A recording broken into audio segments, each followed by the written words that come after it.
Good morning, Canada. Welcome back to another episode of Question Period. Today is October 2nd, 2024. It's a big day. Holy smokes. So the Bloc Québécois, just to fill in everybody, the Bloc Québécois has now threatened multiple times in election. They're saying, hey, Justin Trudeau and Liberals, if you don't give us what we want by October 29th, then we're going to call an election. Now, I can do that accent because Français c'est ma première langue. If you know, you know. And so what's happening right now, I got to read me notes on my phone, so I got some insider knowledge here.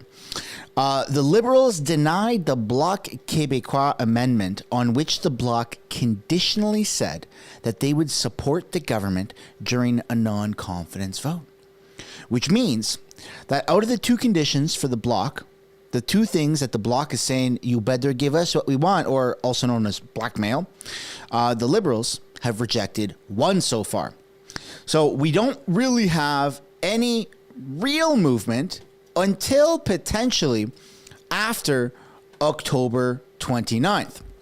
But this is why I'm riding that hopium, folks. I am extremely, extremely optimistic that we're going to see something before October 29th, because the Bloc is pushing for more things. They want more money for older people. They want more pension money. So an election is very much imminent. The Bloc is not getting what they want. They want two things. They said, if we don't get both things, we're going to call an election after October 29th.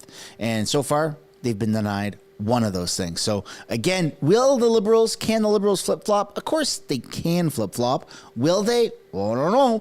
I don't think so, because the Liberals need to stand up for themselves. And you can't just keep caving in to giving people everything that they want when they're blackmailing you, politically speaking, which is what the Bloc is doing, what the NDP has tried to do for a very long time. And so the Liberals need to grow a spine and say, look, we've given enough. And there's nothing they can do to increase their position in the polls. Even if someone said, hey, give us everything, or we're calling an election and you'll never be voted in again, they have nothing to gain, nothing to lose. They're done in the water. So it's really going to be interesting how today plays out, because it's caucus leader day. So you got Justin Trudeau is scheduled to be there. Pierre Poilievre also. The Bloc leader, again, he's going to be there. And so is Jagmeet Singh. So before we get into it, folks, before we start watching some videos about some late night news that happened last night and a couple of press conferences that happened this morning, I do want to encourage you all to smash that like button and subscribe if you're not already. It does really help grow the channel. It's probably the best free way to help this channel. I think we've already blown past 115,000 subscribers, right? So I don't think I can keep saying that. What are we at right now? We're at 115,112. You know what? Let's go for 116,000. See if we can hit that today, huh? 1,000 subscribers a day. Wouldn't that be crazy? All right, so we don't know how this is going to play out, but I'm very optimistic that they will call an election if they really don't get what they want, because the Bloc is ruthless. Yes, they're doing kind of what the NDP has been doing. Yes, I know it's greasy, it's disingenuous to blackmail the current government to get what you want. I get it, right? But he's not like Jagmeet. The Bloc is not like Jagmeet at all. They are really ruthless. So again, it's going to be a very exciting day. I see the likes are going up. Awesome. Thank you so much. New sub goal, 116,000, right, John? Let's see if we can get there. The NDP's got no money. That's right. They're broke. I know. He took out a $9 million or $21 million loan. Absolutely insane. It hasn't paid anything back since. I get it. No, they're absolutely broke. But again, if the Bloc does vote in favor of a non-confidence, it's really going to shift the tides politically, and the NDP doesn't have to vote in favor. They don't have to vote against. All they have to do is abstain from voting, which well, we don't really want to get between the Bloc and the Conservatives going up against Trudeau and the Liberals. So how about we just sit this one out, fellas? And then all of a sudden, ipso de facto, voting on confidence is triggered. All right, so we got some stuff pulled up here. I've got the Bloc did a short press conference yesterday, and then some leaders, the House leaders, they spoke on de-escalating tensions. And then you've got Trudeau, who said, we need to do a ceasefire. And then a highlight clip of Pierre in the House. I highly recommend you guys. The Darkness says, wait, the NDP is broke? Yeah, man. Welcome. Welcome to the light. Yes, the NDP took out a loan.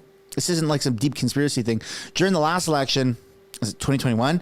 They took out a loan for 9 million or 21 million. It's one of those numbers. Sorry, there's lots of these buzz numbers kind of floating around, right?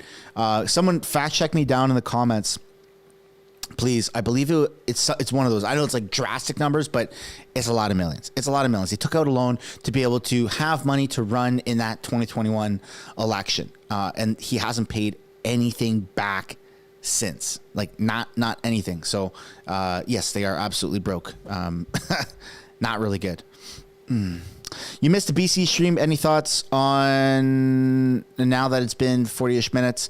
Yeah, I'm voting, guys. This is exciting. So I did a little stream earlier this morning. I think it's privated now. I'm not too sure what exactly has happened with it, but I have it's kind of crazy, but I've never voted in my entire life. I've been transparent about that. Yes, I know I'm part of the problem. Yes, I get the argument. If you've never voted, you don't get a say in it. Well, turns out that I have 400,000+ subscribers on MSB and over 115,000 on House of Canada. So deal with it. That's just the reality. I'm very excited to vote for the first time ever. And I very much thought that my first ever vote would be in favor of Pierre Poilievre at the federal level. But it's going to be for the provincial elections that are happening extremely soon. I think the deadline is early voting is now open in BC, but October 19th. So not too much longer. Two weeks left ish for voting. So yeah, I'm gonna be voting for the first time ever. Wow. Kind of excited about that. All right, let's get into some of these news stories here, shall we? Here we go. The Out There's says, you are so little. I guess so. Yeah, pretty little. Thanks, buddy. Thanks for that. Bien, bonjour, messieurs, dames. Top-up pensions or risk falling. An ultimatum the Bloc Québécois calls non-negotiable. There's nothing to negotiate. You do this before October 29th, or we negotiate with other opposition parties to have the government fall. That's simple. Bloc leader Yves-François Blanchet is demanding the Liberals hike old age security in exchange for his support. Blanchet wants a 10% top-up for Canadians between the ages of 65 and 74. An increase the Parliamentary Budget Office estimates would cost $16 billion over 5 years. They need to work together. The Liberals have not said whether they'll meet his demands. Mr. Blanchet should focus less on threats and more on how to help vulnerable seniors in Canada, including in Quebec.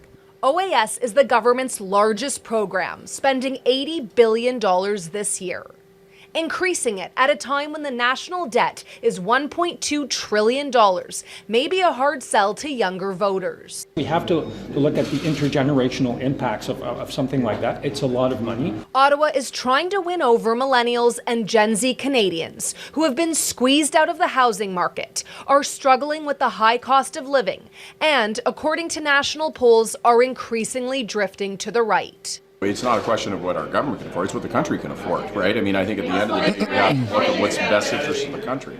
The leader of the Bloc says so far he's had no formal discussions with the Liberals about his demands. But if the government ultimately falls and there is an early election, Blanchet insists he'll be ready. Taria Isri, Global News, Montreal. Damn, man. I am so excited. Folks, my birthday is coming up. Okay, I'm born on Christmas. I turned 30 last year. I'm turning 31 at the end of this year. I'm excited. I want an early Christmas present, an early birthday present of an election. And I truly believe that if the Bloc does not get that second thing that they're asking for, that they will, in fact, say, you know what, we're calling an election. Here's what Justin Trudeau said this morning about the ongoing conflict here in the Middle East. We unreservedly condemn Iran's ballistic missile attack against Israel. It is further destabilizing action by this terrorist regime in the region, putting civilians at risk and running the risk of a wider war. As an international community, we have to continue to do everything we can to call for peace and stability, which means calling for a ceasefire between Hezbollah and Israel, calling for a ceasefire in Gaza, and getting again back on track for a two-state solution where a peaceful, secure, stable Israeli state is living alongside a peaceful, secure, stable Palestinian state. Jesus, crying out loud. Someone said in the comments, you're getting old. Dude, you want to know how old I'm getting? All right, I can't even make this up. You ready for this? I woke up this morning. Usually my wife wakes up earlier with the kids, or like if the kids aren't sleeping, then I'll wake up and I'll do my thing, and then the kids will wake up and she'll wake up with the kids. My daughter woke up pretty soon after I woke up, and so I got dressed and I realized I was out of coffee, and so it's getting a little colder out. And I was thinking, do I want to put a shirt on and then a sweater, or do I just want to put like a long sleeve on? So I put this long sleeve on. I put my jeans on. I tucked my shirt into my jeans for absolutely no reason. I never do that, but I decided to do that this morning. I put my sandals on, no socks. I can still deal with the coldness on my feet. My daughter put her in the back of the truck, and we went to McDonald's to get coffee, right? Because I'm out of coffee. So I got my coffee this morning. I got a muffin. We got back to the house, and I shared a muffin with my daughter. I tucked my shirt in, which I never do, to sit in my truck and drive to the McDonald's drive-thru to get a coffee, and then come back home to then untuck my shirt. I don't know why I did it. I have absolutely no idea. I just woke up this morning going, you know what? I'm a shirt tucker today. I'm a shirt tucker. That's how old I'm getting, folks. I'm a shirt tucker. Still rocking the sandals though. I'm still that hippie at heart. Lived in a van for 4.5 years, but nonetheless, yeah. And then obviously had a wonderful moment this morning with my daughter. We shared a muffin, just on the floor, and I drank my coffee, and I'm still sipping at my coffee now. But yeah, I tucked my shirt in for absolutely no reason at all. I don't know what's going on. I have no idea what's going on. For those that missed my video this morning about Melissa Lantsman, someone says boomer. Hey, whoa. Ha ha. Yeah, pretty much getting there. I made a video, or I put out a video this morning of the late night emergency debate, of the late night emergency debate where Melissa Lantsman gave this insane speech. All right. Now, I try not to do these impromptu streams. I really do my best to not do these impromptu streams on the channel, right? Question period, very predictable. This time every day. I schedule it a little bit ahead. But nonetheless, there was an emergency debate, came across my feed. Boom, turn the cameras on. Here we go. And it's done incredible. I think it has like 40 or 50,000 views right now, right? So a lot of people ended up tuning in live, but also in the replay. Melissa Lantsman, female Jewish conservative MP, gave a insane speech, 18-minute rant about how our government, our liberal government, is failing us, right? You've got... And now, in my video this morning, for I think it was on MSB, I also posted it. I'm trying to post it everywhere. I posted it this morning on MSB. I posted it this morning on House of Canada, and I streamed it live last night on House of Canada. And guess what we're about to do? We're about to watch it again. So if you've seen it, just get yourself a coffee or whatever. But it's the reason why is it's not to recirculate a clip. It's to show people that really need to hear this. It's so friggin' important to understand how corrupt and messed up our liberal government is. So remember a couple years ago with all the honking that happened outside of Ottawa? All right. There was a liberal MP that stood in the House and said, Mr. Speaker, there are tremendous amount of people right now that are honking, which is a very obvious sign for Hail Hitler. What? Are you kidding me?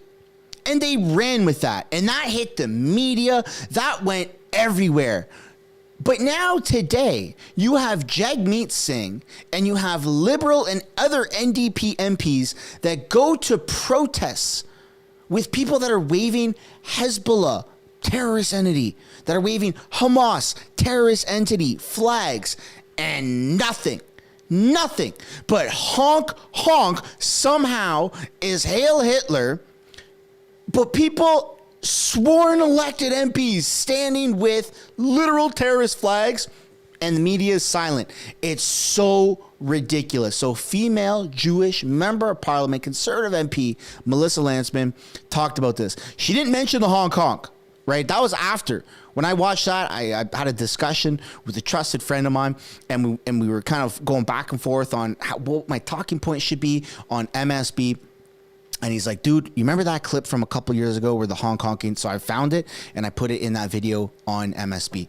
And so that's the only reason I know about it. Melissa Landsman didn't bring it up. Nobody in the House brought it up. And hey, conservative MPs, if you guys watch this channel, which I'm told that you sometimes do, if anyone who talks to conservative MPs or any conservative MPs are watching this right now, please don't forget that. And you should bring that up so Canadians can be reminded of the ridiculous hypocrisy that is brought by liberal and freaking NDP people, man. It's just disgusting. Honk, honk, Hail Hitler. But then you got Jagmeet who's like, I stand with Hezbollah. Fuck out of here, man. That's crazy. So we're going to watch that clip of Melissa Landsman going on that rant. For those that have seen it, look, I'm sorry for sharing it again. Of course, I don't want to bore you. I've personally seen this clip probably 4 or 5 times, so I get how it could be annoying to watch it again, but just let it play in the background. Question period is going to start soon, all right? Don't worry. But for those that haven't seen it, here we go. More than 200 missiles launched into Israel from Iran with sirens sounding. And you're going to hear me talking.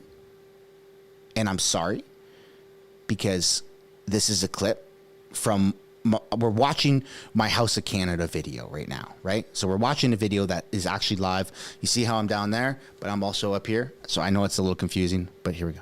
In Tel Aviv and Jerusalem, in every major city across the country, as nearly an entire population took shelter in place. There is no better time than tonight to talk about the brutality of the Iranian regime, the most destabilizing force of evil in a region, and the puppet masters for the proxy armies who have wreaked havoc on millions of innocent people in Gaza, in Lebanon, in Iran, and of course in Israel. The attack appears far bigger than the last one in April, and it should be the clearest of indications that Western values, that peace and security, that the stability of the entire region are all at risk because of the fundamentalists that have for a generation taken Iran back into the Stone Ages. And over the last number of weeks, they were deeply wounded, they were humiliated, and they were finally weakened. And it should have been very simple to state unequivocally that Israel, especially on a day where millions were forced into shelters and innocent civilians were killed in a terrorist attack, that it had the right, the duty, and the responsibility to defend itself. It should be easy to unequivocally state that this country should fight to eradicate terror. And instead, we got this from a foreign minister who's not just naive about terror, but outside of her depth on almost every conversation since and before October 7th. And quite frankly, it's humiliating for her, and it's humiliating for the entire country.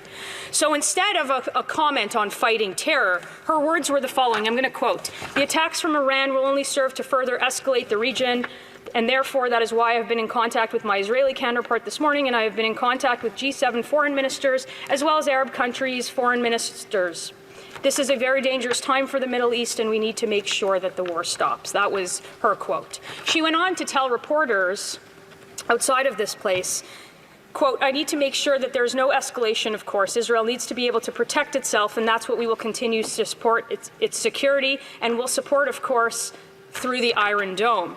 She continued her quote, "At the same time, we need to make sure that parties sit down and the war stops, because we can see what will happen. There will be even further escalation, more further innocent civilians, including women and children, die, and that's what I said at the UN yesterday, and we need the war to stop." End quote. So if we are to understand this, the minister's position now is that Israel can intercept hundreds of incoming ballistic missiles from Iran, but that's exactly where the defense stops. Israel just needs to accept that these attacks happen and that their technological superiority can continue to provide 100% coverage. Unconcerned with the terror of Hamas and Hezbollah and the mullahs in Iran, and only capable of repeating these talking points, they've received high praise from some in her caucus. They've received confusion from others, embarrassment from some. And they were thanked. This minister was thanked by Hamas, a terrorist organization that this country was once unequivocal about wanting to defeat. We went on to talk again about a ceasefire on the day of a major escalation from Tehran. And as for her calls for the supposed 21-day ceasefire the G7 and some Arab countries were touting last week, it is worthwhile to remember, because nobody has said it in this House, that ceasefire negotiation didn't include any of the belligerent actors involved in this. The ones responsible for the ongoing terror attacks, they themselves were not in the ceasefire talks. So it was a ceasefire proposal that didn't involve anyone who was actually fighting. This is the minister who at the UN managed to offend even our most ardent allies in Canada with her inconsistent hum of moral equivalency, her incomprehensible message, and the very fact that Canada at the highest levels speaks from both sides of its mouth. It is the same minister who, alongside the Minister for Mental Health and the member from York Centre, was proudly photographed caressing the hand of a prolific terrorist and a Holocaust denier in the 19th year of his 4-year mandate, who set up a martyr fund to reward those who killed Jews. The member from York Centre demanded an apology from members of this House, and I will tell you, Mr. Speaker, she will never get an apology from any member of this House on this side for pointing to her dangerous, sanctimonious hypocrisy as she poses for pictures with terrorists instead of denouncing terror. Yes. I think her constituents actually deserve the apology, and I am almost certain that there is no apology that will ever convince anyone from her riding to make her a member of Parliament again. Yes. The Prime Minister came to Jewish communities after October 7th. We are almost a year from that date. He and members of the Liberal Party stood tall and promised full support. He gave them their word. But what have we seen since? We've seen protests targeting innocent people in Jewish neighborhoods, Jewish businesses, Jewish places of worship. They're not protesting Israel. They're not protesting the government of Israel. They're not even protesting MP offices. They are intimidating Jews, complete with anti-Semitic slogans, with flags, with chants, with banners in neighborhoods, in front of synagogues, in front of a senior's home right here in the nation's capital just last week, with silence from the MP. We've seen new lows in cancel culture as Israeli authors and artists themselves are deplatformed, as universities call for ideological purity to promote Hamas talking points, as IDF veterans are shamed, and as the leader of one of Ontario's largest unions gets to keep his job while celebrating, quote, resistance in the Middle East. We all know what that means. His watermelon army of radicals enjoys impunity of the worst anti-Semitism that I have seen in my lifetime in any labor movement. And we have seen unprecedented acts of physical violence too, at synagogues, at schools in Toronto, synagogues and schools in Montreal, cities from coast to coast like Vancouver to Fredericton. It goes beyond graffiti that we have all unfortunately gotten used to. It turned into firebombs. It turned into bricks through buildings. It turned into actual gunshots from actual guns. But where is the Prime Minister gone? As the headlines pile up, one after another, as stories get more and more outrageous, nothing except silence, and maybe, if we're lucky, the weakest of platitudes trying to say something and nothing at all. All while anti-Semitic hate crimes doubled in less than a year. It's 2024, they are up by 250%. All while the Jewish community suffered 70% of all religious-based hate crimes, despite making up less than 2% of the population. The Prime Minister is nowhere to be found. His Foreign Minister can't muster a coherent thought. His ministers are terrified of even giving the most basic condemnation. That's on him. He and his government lack the courage to speak out unequivocally and denounce what is happening right now, and the lack of courage to take new measures to protect our country by truly banning the IRGC agents whom are still here, Sammy Doon, and even properly vetting those who have been caught right before they committed a terrorist attack, either right here in our country's biggest city or south of the border in New York. The government awarded a citizenship to someone that they arrested on terror charges. They lack the courage to do just the bare minimum, and enforcing the laws in our criminal code. All while they deny security funding to the most vulnerable synagogues or community centers with excuses of red tape or frankly incompetence. We've known for a long time that the Prime Minister's and his MP lack any conviction at all. But never has this lack of conviction been more costly and put more people at risk than right now. He's playing politics because he's out of gas on everything else. He's playing politics with the gravest threat in the Middle East's security in a generation. And he's playing politics with the biggest challenge to Canadian religious freedoms since the Holocaust. And let me tell you how he does it. He sends one group of MPs to say one thing to one community.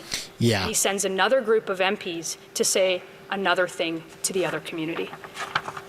He gets members like the one from Mount Royal and Eglinton Lawrence to put out strongly worded tweets to say all of the right things to try and cover up the failures at the top while being shoved in the back corner of Parliament. Meanwhile, members like the one from Scarborough Centre call for a, quote, unequivocal embargo and actively parrot anti-Israel talking points. Two different MPs, two different messages to two different communities.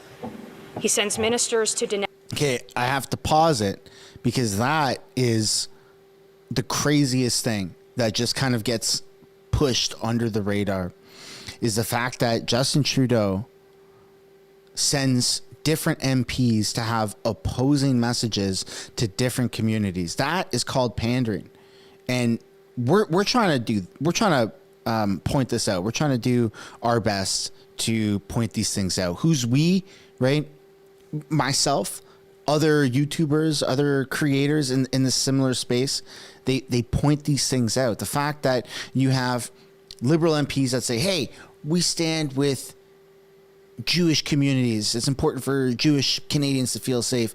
And then you got other Liberal MPs, co-workers that go to Palestinian communities and say, we stand with your right to protest and a two-state solution or whatever. And then Palestinian protesters are saying from the river to the sea, calling for the extermination of Jews, essentially, right? And it's so contradicting. It doesn't make any sense at all. And people are starting to see it more and more, but it doesn't make any sense. So that was a really, really important thing that Melissa just said. Justin pandering Trudeau. No doubt here. Sorry to interrupt. When she says that, it just really hits home for me. That the fact that, and it's not even about the Jewish topics, right? It's not even about the Israel topics. It's just the fact that the Liberals send out different MPs for opposing views to different communities. It's so weird. Announce UNRWA and announce that they stopped Canadian funding. But then they quietly resume funding just months later with millions of tax dollars. They can't even take a stand to condemn the immunity for UNRWA employees that participated in literal terrorism.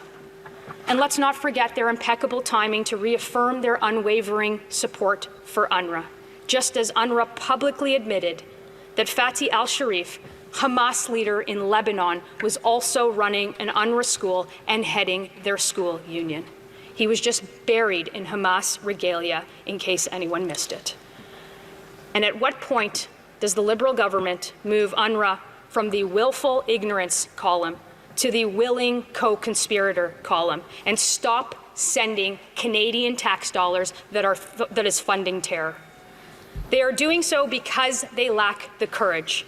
Like I said, they lack the conviction to do what's right instead of do what's popular. They lack the fortitude to stand with our allies through fire and through water instead of just freeloading as usual. And they lack the moral clarity to stand with the Jewish community, not just when it's easy, but also when it's difficult.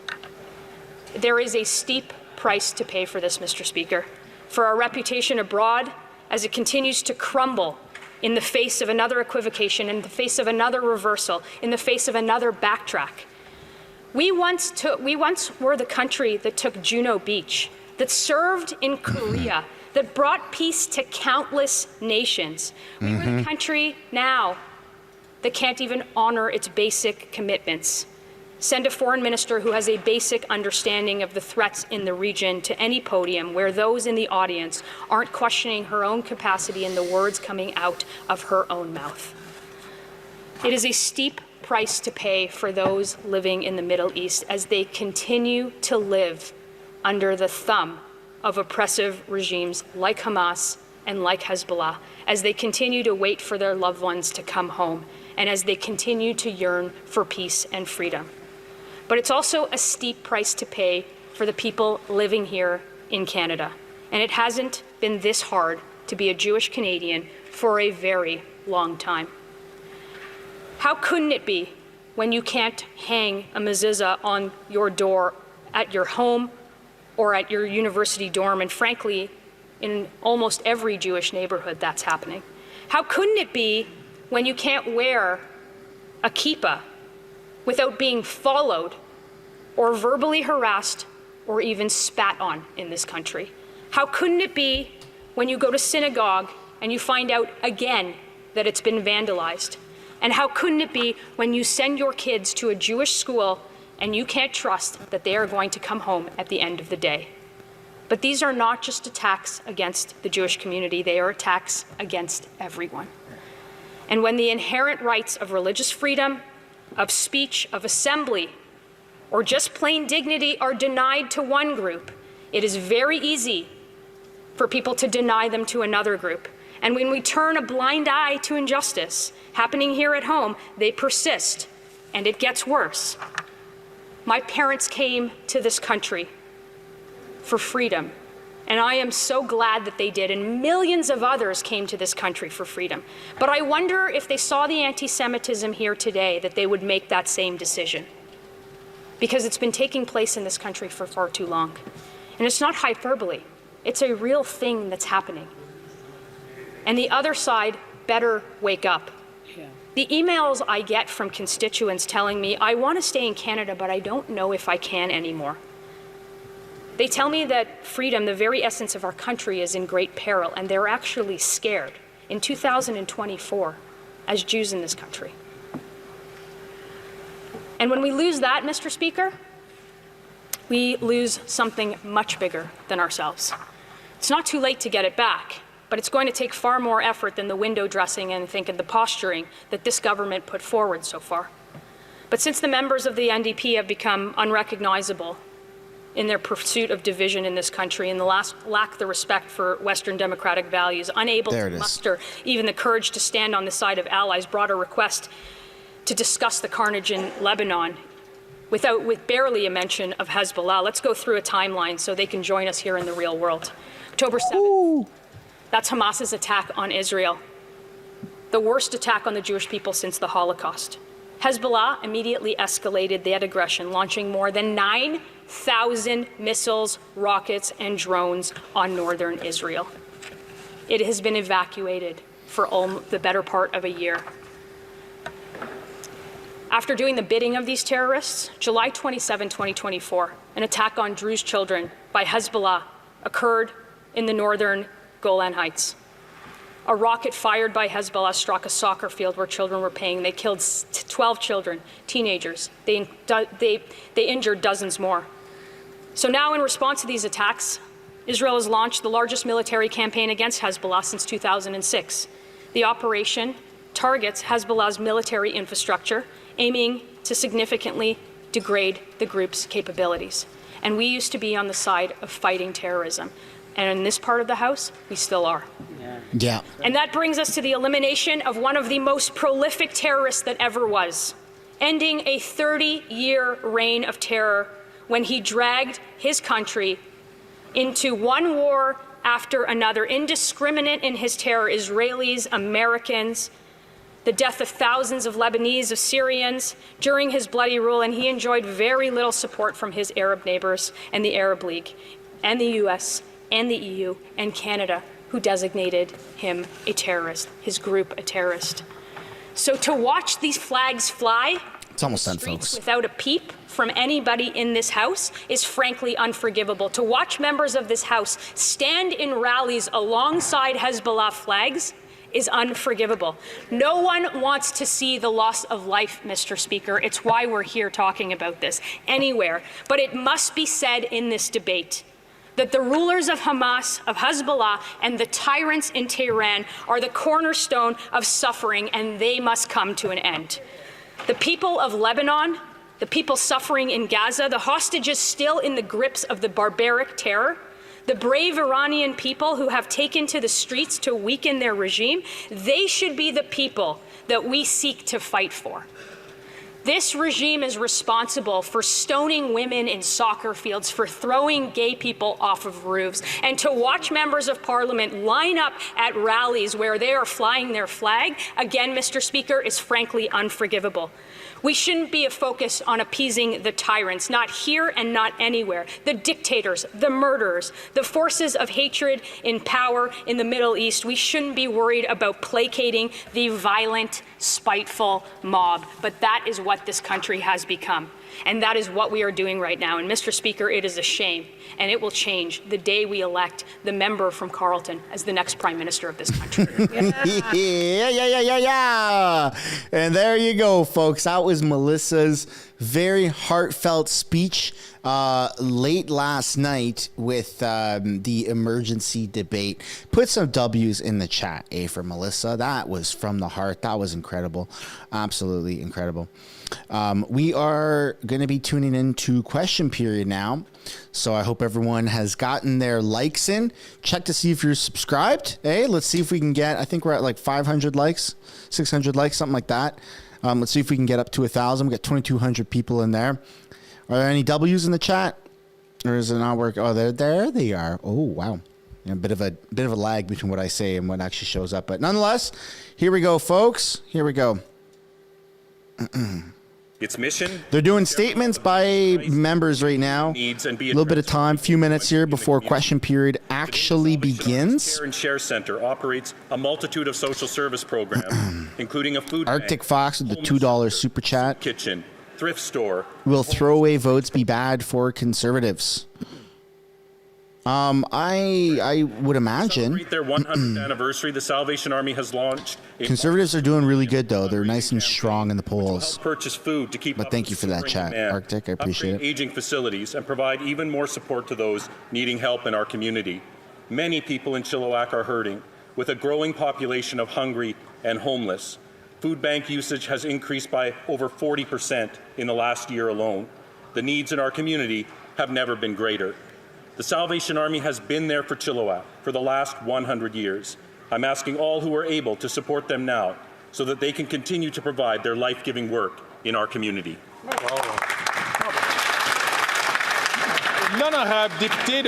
The Honourable Member for Pontiac. I rise today in this House to express my Nobody cares. gratitude to the former Matthew Galligan with the $10. CB community. Trudeau, I'm assuming, is divisive and power hungry, and he doesn't care. Like the COVID-19 This is a man who gave $10.5 million of our tax dollars to a terrorist. community, one of The government stands for nothing in Canada. but themselves. And that's the thing. If you don't stand for anything, you'll fall for everything. Of the ring, and he made me smile one day when he said that he wanted Thank you, Matthew. to be like Tony with the new membership. Welcome. one of the Welcome, most sir. beautiful Appreciate it. place in the Middle Earth. Et j'en profite également pour And I would also like to warmly congratulate Grimfall says, don't you think Canada should Vegan ZB, have an Iron Dome to protect from attacks? Charlie White Duck, who was a friend of Dylan and who contributed to this community and who will continue to do so. Kitigan Zippy. Why the hell don't we? One of the most beautiful places in the Outaouais region. Thank you. The honourable member from Vancouver, Granville. Mr. Speaker, I rise today to express my heartfelt gratitude to the Hellenic community in Vancouver, Granville. With a proud history that spans over a century in Vancouver, Granville, this community has profoundly enriched our country and Vancouver's cultural landscape. I was especially honored to have received this past weekend their highest award. Nova skateboards with the $2. The youth are for Pierre, poilievre. It also reflects the collective commitment of Vancouver Granville's Hellenic community to unity, compassion. Yeah, that's something that traits that make Pierre has kind of struggled with a little bit. His audience is more mature. To philanthropy and community service, of providing a space for But so many recently he's really been flipping those testament poles. to the great things we can all do when we come together. And it's been Your commitment good. to community reminds us of the importance of help. The NDP panders to the youth No one is left behind. with As their we seek to build a more TikToks. inclusive Canada, Mr. Speaker, let us celebrate and learn. But we don't even know if they're Canadian, to be honest. Thank you. TikTok is so weird. The honourable member from Charleswood St. James, Assiniboia, Headingley. Tonight at sunset marks the beginning of Rosh Hashanah, the Jewish New Year. Rosh Hashanah is one of the most important holidays in the Jewish calendar. This holiday allows family and friends to come together to appreciate the struggles and triumphs of the previous year, as well as to reset and refocus on the year ahead. It's a time of hope and encouragement that has inspired Jewish people for millennia, comforting them even in times of unimaginable hardship. Rosh Hashanah is particularly important this year as the Jewish community faces so much uncertainty and hatred. In the 10 days leading up to Yom Kippur, I hope that not only the Jewish community, but all of Canada commits to fighting hatred and anti-Semitism. To everyone celebrating Rosh Hashanah, Shana Tova Umetuka.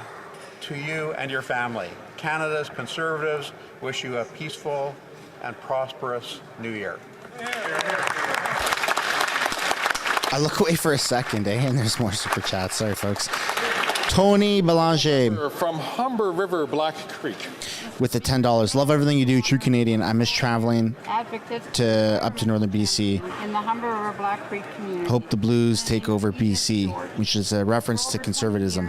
Yes, I'm hoping so. I'm excited to vote for the first time ever. This is going to be exciting.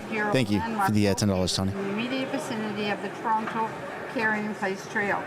Her unwavering dedication not only underscores the importance of Jordan with the $5. Thanks for being you. But also Just a real Canadian, not talking like a reporter or some shit. Don't forget to like and subscribe, peeps. Why do you guys pay money to say that? It's okay. I can say it. It's okay, folks. Thank you. Don't forget to like and subscribe, everybody. Thanks, Jordan. in making our world a better place. I try to be. I mean, Thank you, how do you even talk like a reporter? Advocacy for being a beacon Let me be clear. of the Humber River Black Creek and the broader community. Yeah. Your efforts truly make a difference. Thank you, Ms. George. L'honorable député.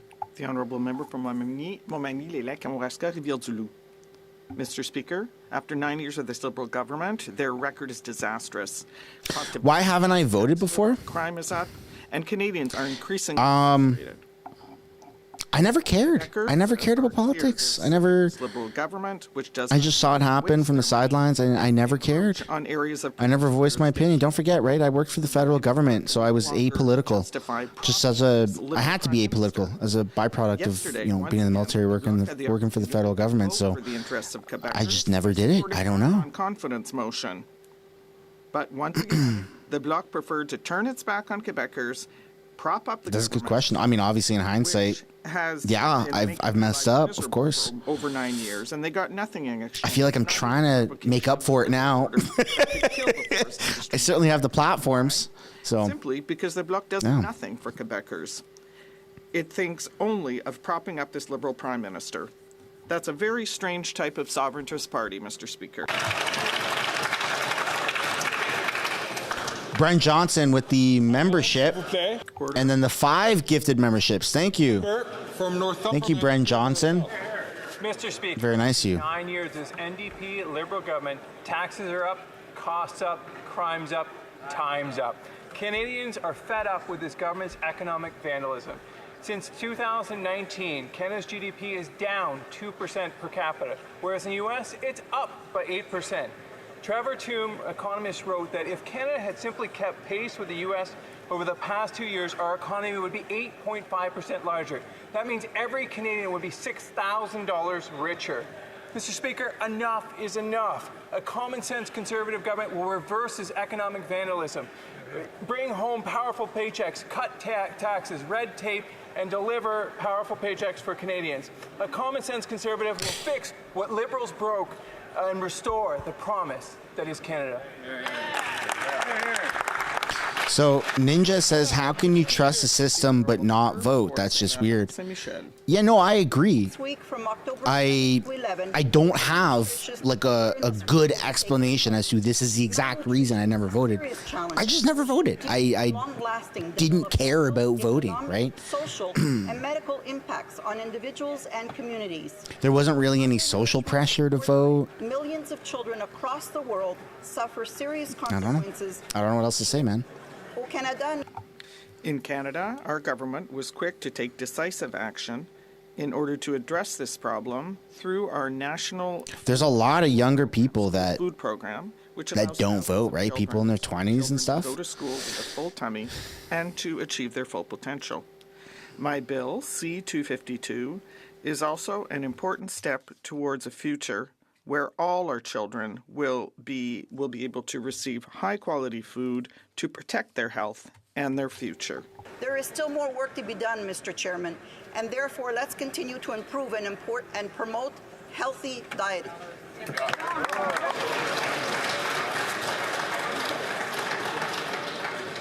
The honourable member from London Fanshawe. Today I join with Londoners to celebrate the 20th anniversary of My Sister's Place, which provides a safe and inclusive centre that supports women and those who identify as women. They help vulnerable people who may experience gender-based violence, trauma, chronic mental and physical health challenges, homelessness or housing instability, substance use and extreme poverty.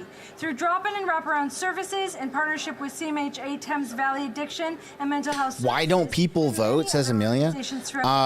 People don't care, right? When you're younger, you just don't really, you don't care. You keep your head down, you do your work, you go to the bars with your friends, you know, you talk about your days in high school or college, university, and that's life, right? Priorities are different. But that's why videos, the push of social media, is good to educate people. Supports to get people into safety, into shelter, into programs. You show such kindness and generosity of spirit. Thank you and congratulations.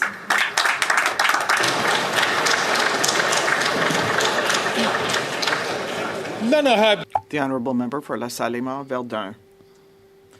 I'd like to take this advantage. I'm trying not to talk over the Conservatives to thank the voters to read out the super chats and memberships. So I don't care as much about the block right now. And that's unless they call an election, then I won't talk over them. Elfram with the $5. The Lego blocks better launch an election. The orange Jaghead just couldn't do it. Well, that's the thing, is there might not be enough I'd like to thank wholeheartly all seats the volunteers to when the next vote in non-confidence comes through to actually pass it through. So if the NDP wants to abstain from voting, the bloc votes in favor of a vote in non-confidence. Work on the ground to serve citizens. That would be pretty awesome. I will work tirelessly. And Stephen with the new membership. Thank you. Thank you, Stephen. Welcome. Areas such as housing, homelessness, the cost of life, cost of living, and climate change. And I will continue to promote our main source of power, independence in Quebec. Thank you.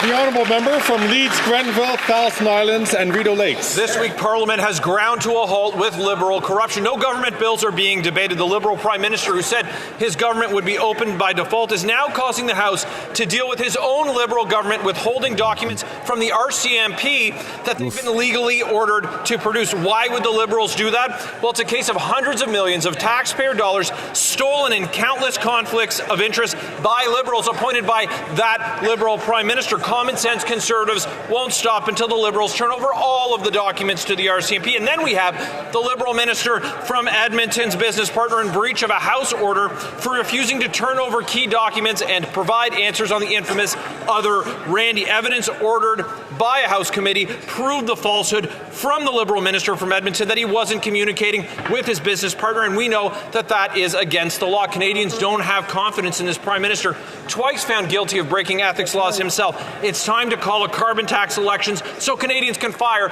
these corrupt Liberals and Conservatives can restore accountability. Hey, there you go. Smash that like button, folks, if you haven't yet already. The honourable member. We're going to begin here in a few moments. Mr. Speaker, cha-cha-cha, ole, ole, ole. October is Latin American Heritage Month, and it's so exciting to know that we have a whole month to celebrate the unbelievable Well, that was weird. literature, food, talent, Cha-cha-cha, nobody cares? What the hell is that? Hispanic culture in Canada. It's What the hell is that? That was so weird. Contributions of Latin American and Hispanic Canadians to our country. They are leaders in virtually every sector of our nation. This large Joe Uber with the $10. is our national fabric with its contributions. Trudeau has someone on a security team whose father worked closely with Saddam Hussein, was his personal pilot. All the members of I the doubt Hispanic they're and Latin here American from Canadian community. Syria legally. Not only with I remember you saying that yesterday. all Canadians. This evening, I'm inviting everyone to join the To that I say cha-cha-cha. to celebrate this amazing month. John A. McDonald from 6 p.m. to 8 p.m. Come out for tacos, empanadas, vino, mojitos. That was a little bit racist by Liberal standards. James, you got a point.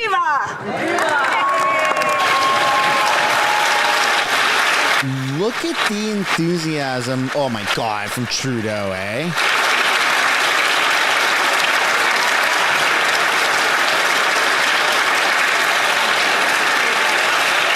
Hey, there's Pierre. He's ready. Let's get some W's in the chat for Pierre, huh? Let's get some W's in the chat for Pierre. Pierre's ready to go. I'm certain all members would like to get back on their feet. It's a full house. It's a full house. That the clerk of the House has received from the Chief Electoral Officer a certificate of the election and return of Ms. Dance, member for the Electoral District of Elmwood, Transcona. Christian, thank you for joining the membership program.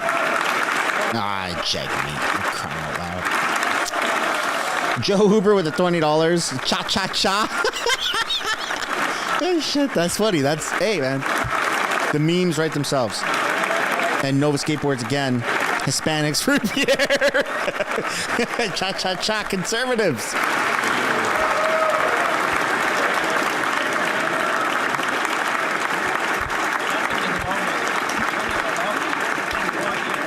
Welcome to the zoo. I have the honor to present. You're on the wrong side of history. The member for the Electoral District of Elmwood, Transcona. She has taken the oath, signed the roll, and now claims the right to take her seat. Member, take her seat. Oh, he threatened Pierre. You see that? Pierre's laughing about it. Oh, that's cute. Look at him walk around. What are you going to do? Fight people? That's funny. Hey, I'm watching you. We're watching you. That's funny. Pierre got a good laugh out of that.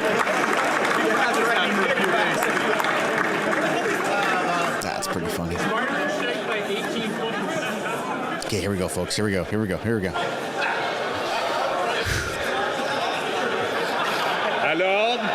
Hello. Order. It's a full house. Yeah, the Conservatives are laughing about it because Jagmeet did that weird thing. I'm coming for you. Oh, that's funny. I must give some thought to whether or not these gestures are better than speaking out of turn.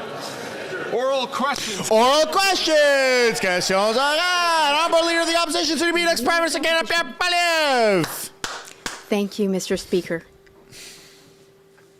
For 9 years, this Bloc-backed Liberal government has managed to triple the cost of housing in Montreal. There's been the latest report by Point 2 Homes. They say it takes 14 years for a young Montrealer to save up enough to buy a house with a small down payment. When will the government trigger an election so that Canadians can elect a government which will build housing, cut red tape, and allow home building? The Right Honourable Prime Minister. Mr. Speaker, thank you. What the Conservative leader does not seem to understand is that slogans don't build homes. Slogans don't meet Canadians' needs. What does help is hard work, real solutions.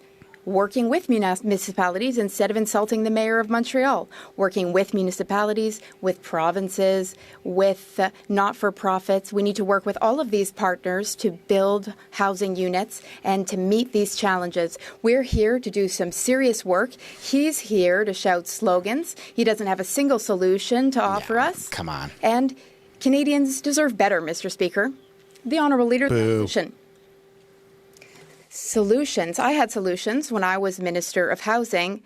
When I was Minister, we built 200,000 units in Montreal when rent was a third of what it is today. This Bloc-backed Liberal government's inflationary spending has not helped. They've broken the immigration system. They have ballooned big bureaucracy which block building and construction. With all of that, the Prime Minister has succeeded in tripling housing costs, rent costs in Montreal. Can he trigger an election so that Canadians can elect a government that will cut red tape and build homes and cut taxes too? The Right Honourable Prime Minister. Yeah. Mr. Speaker, the Leader of the Opposition does not want to cut taxes because, in fact, he voted against our bill to cut GST for purpose-built rentals for lower-priced units. We're here to build housing units. If any housing was built during his time as a housing minister, it was despite his efforts, or lack thereof, because he built a grand total of 6 affordable units when he was housing minister under Mr. Harper. We're here to deliver affordable housing, to deliver a good life for Canadians, and to build a better future for all. All right, come on, The Pierre. Honourable Leader of the Opposition. Well, the taxes for capital gains were increased. That's bloc-backed. If you consider removing the GST for home building, that was eaten up by municipalities increasing taxes with the support of this government. Social services, because the Prime Minister's carbon tax is forcing new and unjustifiable costs on New Brunswick schools and hospitals that Canadians cannot afford. Will the Prime Minister call a carbon tax election so we can save our schools and hospitals on this tax? The Right Honourable Prime Minister. Mr. Speaker, the Leader of the Opposition started by talking about his opposition to new taxes on capital gains because, once again, the Conservatives are here to defend the ultra-wealthy and cut services for everyone else. Talked again about his opposition to our bringing in an increase on capital gains because we know that asking the wealthy to do a little more so we can deliver more homes for young Canadians to build that future is what we need to do. But the Conservatives continue to be there with cuts for taxes for the wealthiest, cuts of services for everyone else. More money in Canadians' pockets. Let them decide what they want to do with the money. The Prime Minister is hiking taxes on home builders, on doctors, on job creators, and on farmers. And he's also raising taxes on hospitals and schools. The New Brunswick Premier is taking this Prime Minister to court because of the unconstitutional quadrupling carbon tax and the costs it will impose on snowplows, ambulances, heating hospitals and schools, meaning the loss of countless police officers, nurses, doctors, and teachers. Instead of defeating the carbon tax in court, why can't we have a carbon tax election so Canadians can axe the tax? There you go. The Right Honourable Prime Minister. Call the election. Mr. Speaker, for the past number of years, multiple Conservative premiers have gone after the price on pollution in courts, and they lost at the Supreme Court. The Canadians have decided that price on pollution is the right thing. We've won multiple elections on that because Canadians know that the only way to build a strong economy is to fight climate change at the same time. The Leader of the Opposition doesn't get that, doesn't accept that, doesn't understand that abandoning the fight against climate change would hurt Canadians, would hurt our institutions, would hurt people and economic growth right across the country.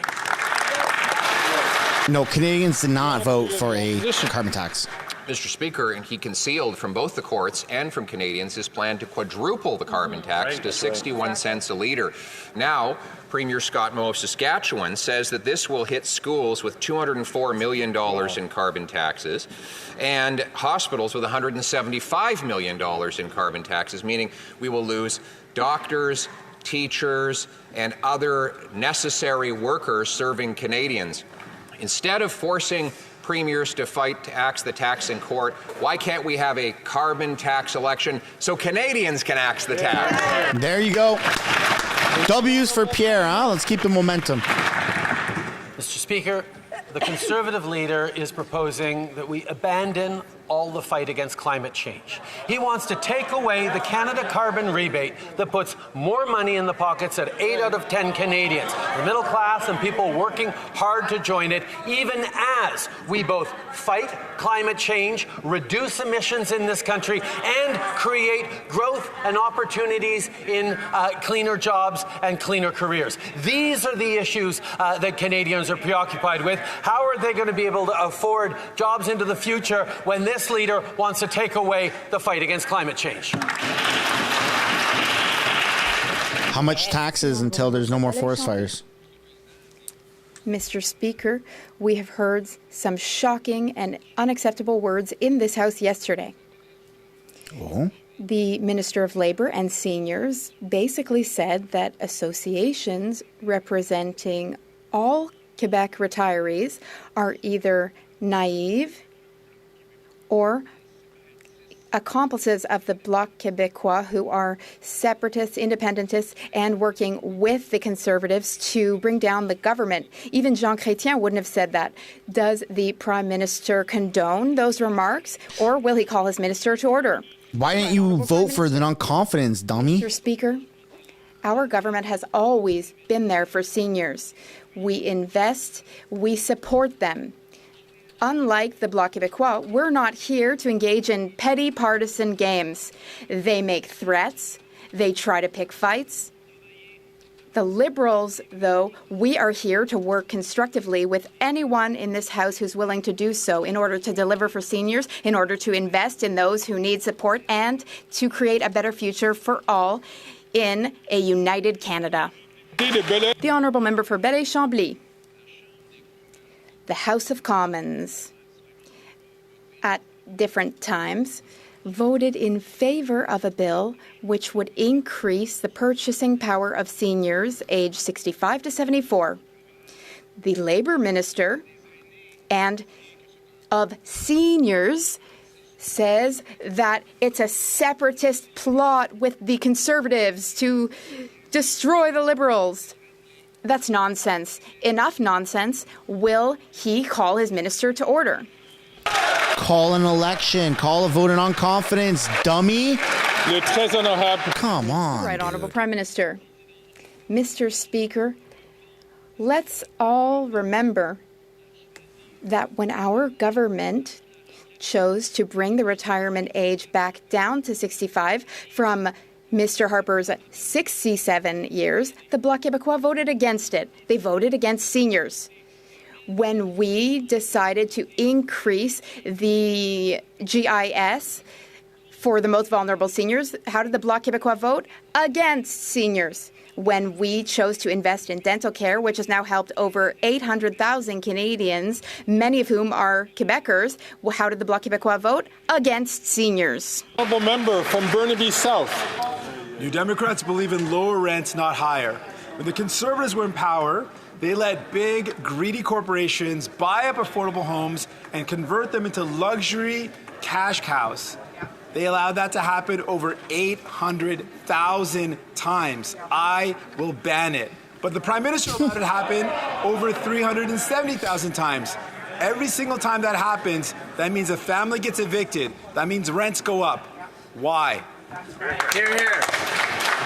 The Right Honourable Prime Minister. Mr. Speaker, over the past number of years, we have worked hand in hand with municipalities and provinces, nonprofit organizations, not only to build more affordable homes, but to ensure that homes that were built as affordable apartments or homes get to stay affordable long into the future. We've done that with funds put forward to purchase by nonprofit organizations deeper affordable homes, also to move forward on public lands that will be converted to affordable homes and kept affordable for decades and even a century to come. These are the kinds of things that we're going to continue to do and focus on in this House.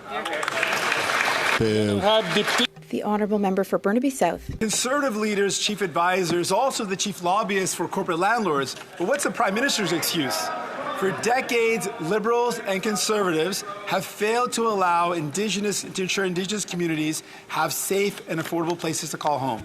Now, over 300,000 Indigenous people live in unsuitable housing. For the Prime Minister, it's delay, delay, delay. When will the Prime Minister realize that he is failing Indigenous people? I mean, that's a good point. Trudeau is failing Indigenous people. Investments in Indigenous communities since 2015, including $32 billion in investments expected in 2024-25 alone.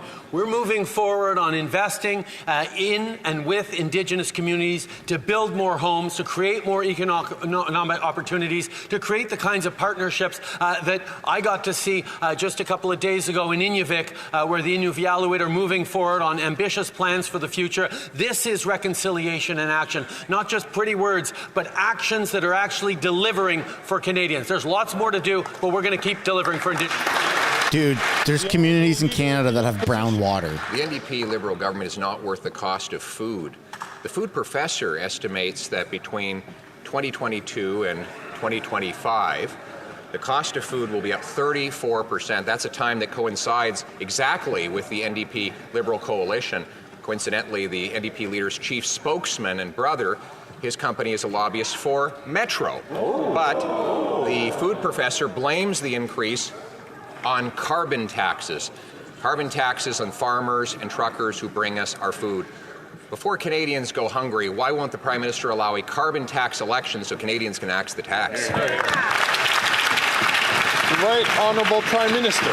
Mr. Speaker, farmers across this country are feeling the impacts of the extreme weather events that come from climate change, whether it's droughts or wildfires or floods. We are seeing the costs of climate change every single day. And we put forward a price on pollution that not only brings down emissions and creates more solutions and economic growth, it also puts more money in the pockets of 8 out of 10 Canadians right across the country. It's the parliamentary budget officer who says that. No. Continue to fight. No, they said the opposite, and you gagged them. To abandon the fight against climate change. That's not what PBO said. The opposition. The Prime Minister loves to blame the rest of the world for the rampant food price inflation here at home. But the food professor proves that narrative false. He has calculated that food prices have risen 36% faster in Canada than in the United States of America. What does Canada have that the Americans don't have? 2 words: carbon tax. Wow. So instead of forcing Canadians to line up at food banks, why won't he let them line up to vote in a carbon tax election? There you go. W's for Pierre. The Right Honourable Prime Minister. Mr. Speaker, I didn't dare say anything after the last question because I sort of couldn't believe my ears. But here we have the Leader of the Opposition actually quoting some sort of expert, which is a brand new thing for this House of Commons. To rely on facts and data is an excellent thing to hear. Now, perhaps the Leader of the Opposition will listen to the hundreds of economists and scientists who have pointed out that putting a price on pollution, particularly one that puts more money back in the pockets of the middle class and those working hard to join it, is the best way to both fight climate change and grow the economy. But the leader opposite, he just wants to play. Look at that. Fake enthusiasm. Come on. Colleagues, I ask all members, including the member from Peterborough, Haliburton Brock, to only take the microphone, take the floor when he's recognized by the Speaker. The Right Honourable Prime Minister. The Right Honourable Prime Minister! Yeah! Yeah, baby! some more expert information for the Prime Minister from the food professor Sylvain Charlebois, who finds that 13% of Americans live in food insecurity, while here in Canada it's 23%. In other words, Canadians are twice as likely to live in food security after food price of inflation has been 1/3 higher under this Prime Minister's carbon tax regime. Again, instead of blaming others or forcing Canadians to go hungry, why not a carbon tax election so that Canadians can axe the tax and afford their food?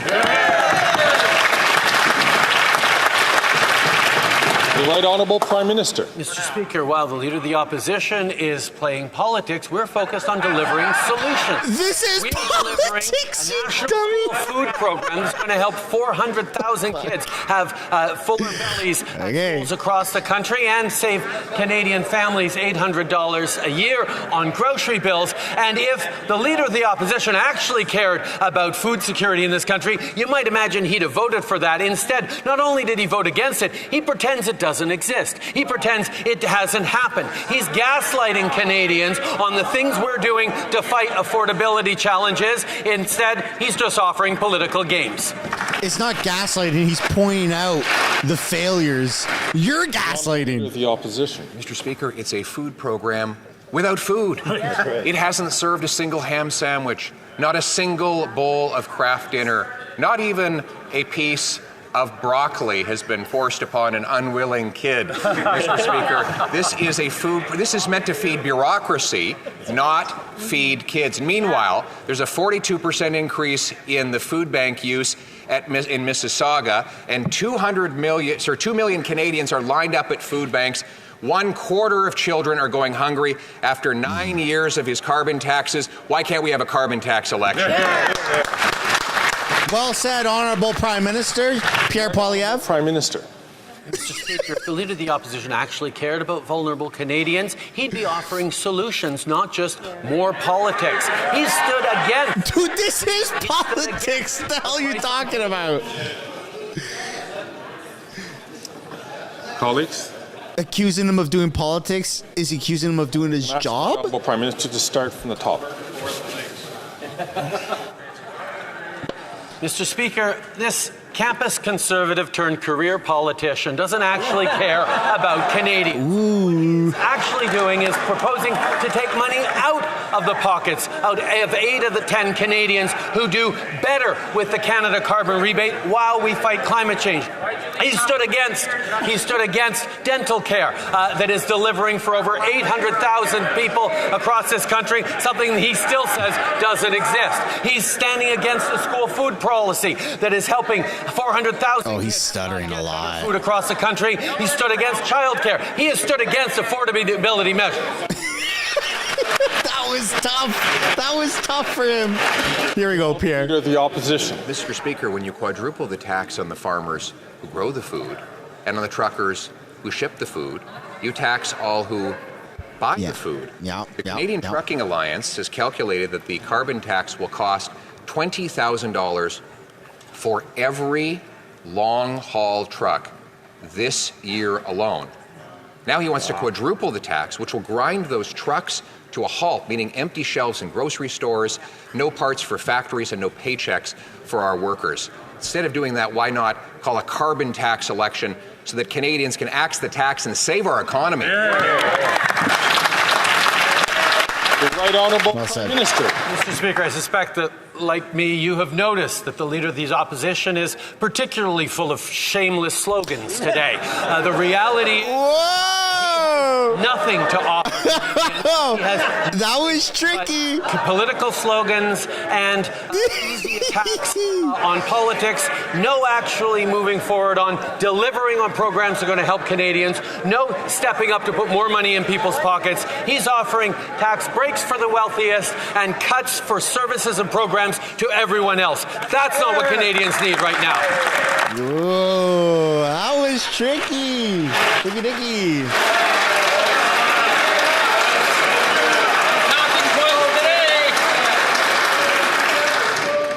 I'd like to remind the Right Honourable Prime Minister and all members of this House that this is not an avenue where we want to go down. it can easily get out of control. And I would suggest that we don't go that close to the line. The Honourable Order. Oh, shh. Shh. Everybody shush. The Honourable Leader of the Opposition. Mr. Speaker, every time I mention a carbon tax election, he becomes so panicked and erratic that he loses control of himself and starts spitting out incomprehensible insults. When Canadians deserve us focusing on them. The fact that after 9 years of this NDP Liberal government, we have 2 million people lined up at food banks, a record-smashing number. After 9 years, 1 in 4 kids are going to school hungry. Before more kids go to school hungry, why can't we have a carbon tax election so that Canadians can axe the tax and afford their food? The Right Honourable Prime Minister. Mr. Speaker, the Canada Carbon Rebate puts more money in the pockets of 8 out of 10 Canadians right across the country. It supports the middle class and people working hard to join it while we successfully fight against climate change, reduce emissions, and grow the economy.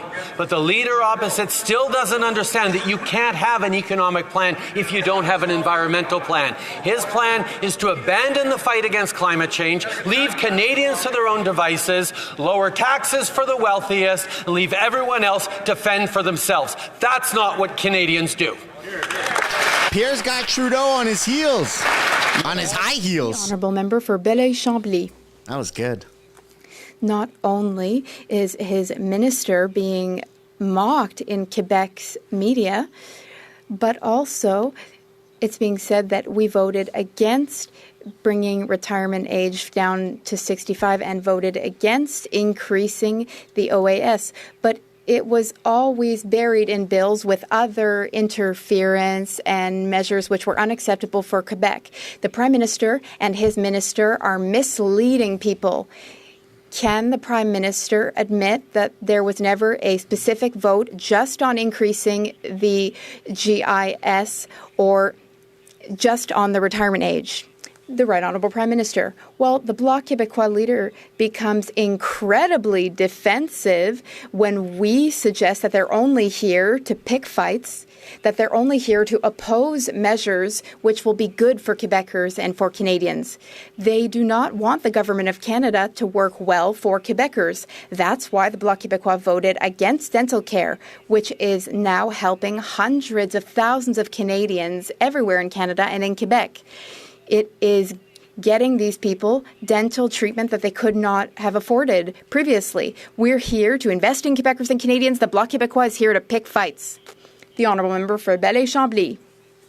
The Prime Minister defends horror stories worthy of Halloween, even though this Halloween might be his last as Prime Minister. Up to 1 million Quebecers, up to 4 million Canadians are affected by the Bloc Québécois bill. The Prime Minister has not clearly replied to our question. The Prime Minister allowed his minister to insult the intelligence of organizations which represent seniors. Does the Prime Minister realize that he is causing financial vulnerability among 4 million Canadians, which includes 1 million Quebecers? The Right Honourable Prime Minister. That was a reference to an election being called before Christmas. We have clearly shown that we are always there for seniors. We always invest in seniors and we invest in the most vulnerable. That's what we did when we increased the GIS by $1,000 for the most vulnerable seniors. This is what we're doing in helping older seniors have a bit more money in their pockets because they live longer and sometimes their savings run out. All while costs are rising.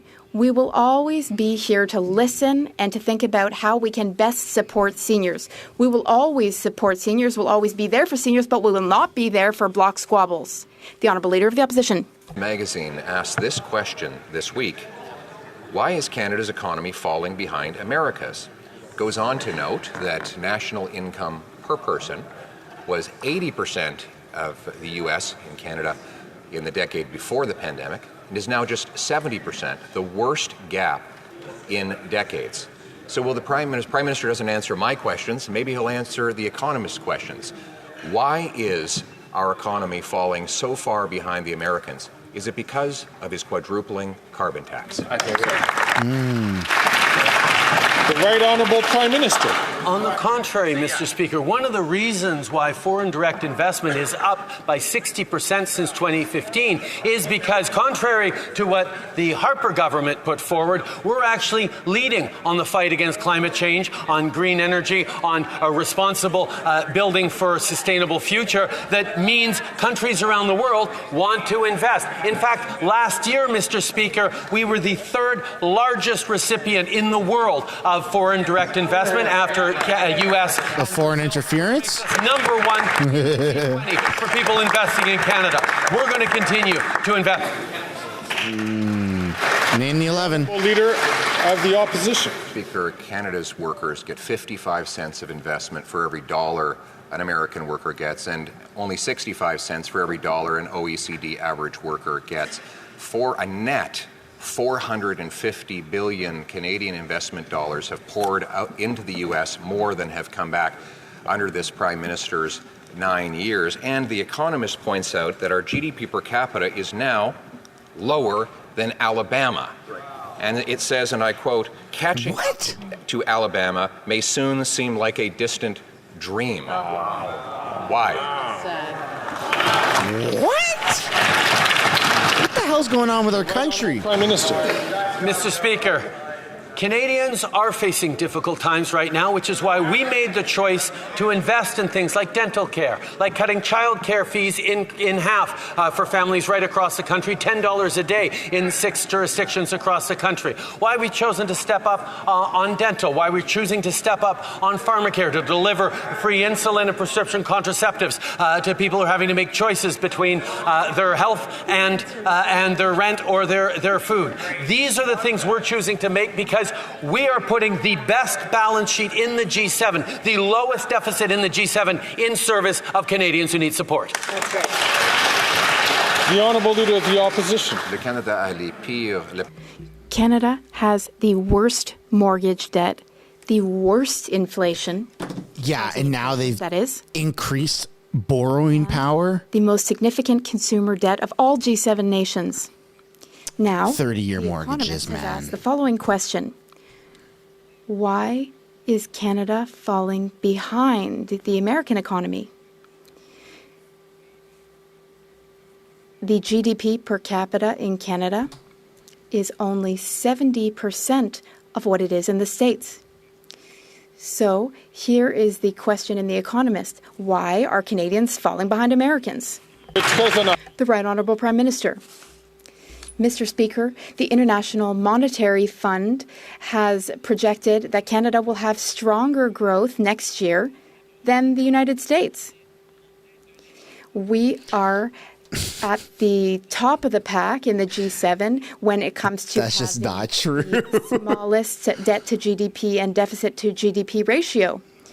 Our macroeconomic situation is very sound. Here's what we want to do for Canadians. We want to offer them services and programs which will help them, like dental care, like school food programs. We are here to invest. The Conservatives are here to cut. The Honourable Leader of the Opposition. The GDP, that is, the per capita growth in Canada, is lower today than it was 10 years ago. This is the worst GDP growth per capita of all Canadian prime ministers in decades. There's also been the most significant consumer debt of all G7 countries, and now our GDP per capita is lower than Alabama's, Mr. Speaker. How is it that while America is getting richer, Canadians and Canada are becoming poorer? Oh, he said we're going to beat America's economy next year, though. Mr. Speaker, our population growth has been stronger than that of other G7 countries. That we're bringing in more immigrants. That's something to brag about. Positive things. Our economy has grown. Our growth is speeding up. We're projected to grow our economy faster than the United States next year. We also have the best budget situation of all G7 countries. We are not opting for austerity and cuts like the Conservatives do. We prioritize the programs and services that Canadians need, because that's how we'll get through this. The Right Honourable Member for Rosemont-la-Petite-Patrie. Mr. Speaker, homeless kills. Yeah, Trudeau is delusional. It's not a picture, but it's a sad reality. People are dying in the streets. And that's why the federal housing advocate urged this Liberal government to take concrete action on the encampment crisis. Since then, nothing at all. The minister has done nothing. People are still spending the nights in their cars or on the street. It's a real crisis, but not for this government. What will it take for the Liberals to provide a roof, a bed, and security for the homeless across this country? The Right Honourable Prime Minister. Mr. Speaker, we have invested hundreds of millions of dollars in municipalities across the country to help them invest and support people who are homeless. We are taking action, Mr. Speaker, but we understand that this is a shared jurisdiction between the provinces, municipalities, and yes, the federal government. Yes, we can be here to invest, which is what we're doing. No one should have to sleep in the street in Canada, and that's why we're here to make the necessary investment with the municipalities and provinces. Unfortunately, it's something that the Conservatives want to cut. The Honourable Member from Nanaimo, Ladysmith. Cette réponse est clairement pas assez. Mr. Over 2,600 veterans in Canada without a home. Legions and community organizations in Nanaimo Ladysmith are doing what they can, but need the support. Shamefully, the Liberals promised funds in the 2022 budget, yet veterans have yet to see a dime. Liberals break promises and Conservatives cut help. Veterans and their families deserve better. Why is the Prime Minister, like Conservatives, okay with leaving veterans in the cold? The Right Honourable Prime Minister. Speaker, when the Conservatives nickeled and dimed veterans and shuttered veteran services offices, we not only reopened them, but we invested tens of billions of dollars in more supports for veterans right across this country. We've continued to work with veterans organizations, with municipal authorities to deliver on more housing, on greater supports for veterans. We know there's more to do, but we have invested tens of billions of dollars in this issue, and we will continue to be there for veterans, unlike Conservatives that keep using them for photo ops and nickel and diming them at the same time. No, Conservatives have never used veterans for photo ops. The Honourable Member from Scarborough Agincourt. 27% of the residents in my riding of Scarborough Agincourt are seniors. They remember when the previous government cut their pensions, increased the retirement age, and made life more difficult for them. Since 2015, our government has provided much-needed relief for seniors. Can the Prime Minister remind Canadians of the concrete vision we have taken to support seniors across the country? Good question. The Right Honourable Prime Minister. Mr. Speaker, I thank the member for Scarborough Agincourt for her question and her hard work. She's right. Seniors remember the Harper era. One of the very first things we did when we got elected was to restore retirement age to 65 after the Conservatives raised it to 67. And we monumentally boosted seniors' benefits, both GIS and OAS. And today, 800,000 Canadians, many of them seniors, have been able to see the dentist thanks to our dental care program. While the opposition leader would bring seniors back to the Harper era, we've chosen fairness for every generation. The Honourable Leader of the Opposition. Not only has the Prime Minister and his government taxed Canadians into poverty, his former Environment Minister called single moms and small businesses arsonists because they opposed the carbon tax. Meanwhile, he ignored the warnings of his own Parks Department that the Jasper Valley had turned into a tinderbox. Warnings that go back to 2017, 7 years ago. Repeated warnings to clear the brush and do controlled burns. Why didn't his government do the job and prevent or mitigate this disastrous fire? The Right Honourable Prime Minister. Mr. Speaker, it is always astonishing to hear the Leader of the Opposition talk about the impacts of the extreme weather events related to climate change while he opposes any climate action at all. He has no plan to fight climate change, which means no plan for affordability, which means no plan for the future of the Canadian economy. We have a price on pollution that is putting more money back in the pockets of 8 out of 10 Canadians where it applies, and is bringing down emissions and creating growth and jobs. That's what Canadians need. The Honourable Leader of the Opposition. Mr. Speaker, he pretends you can put out forest fires with taxes. Clearly that has not worked. Whoa. What he's done is listen to his own officials who said that the mass buildup of fuel in the Jasper Valley as a result of dead trees needed to be addressed through controlled burns and other clearing methods, and also preparation so that we would have the ability to fight the fire if and when it ever started. All of this is documented in email correspondence and now testimony at a parliamentary committee. Instead of taxing Canadians into poverty, why didn't he fight forest fires? Here, Man, that is awesome that Pierre's standing up to that. Mr. Speaker, Jasper was one of the most fire-smart communities in the country. Over the past years, residents and leaders within Jasper have been exemplary in making sure they were doing everything they could to protect their community. This fire, Mr. Speaker, I don't know why he's calling me they, but it jumped from treetop to treetop and through flaming pine cones, kilometers into ahead of it, which is what set this burn. This is a result of climate change, Mr. Speaker. Climate change he doesn't want to fight. Woo-wee! So how much money until forest fires stop? The Honourable Leader of the Opposition. Mr. Speaker, that kind of erratic screaming and hollering is not going to tackle the problem of forest fires, screaming about pine cones, etc. It's true, the people of Jasper were fire smart.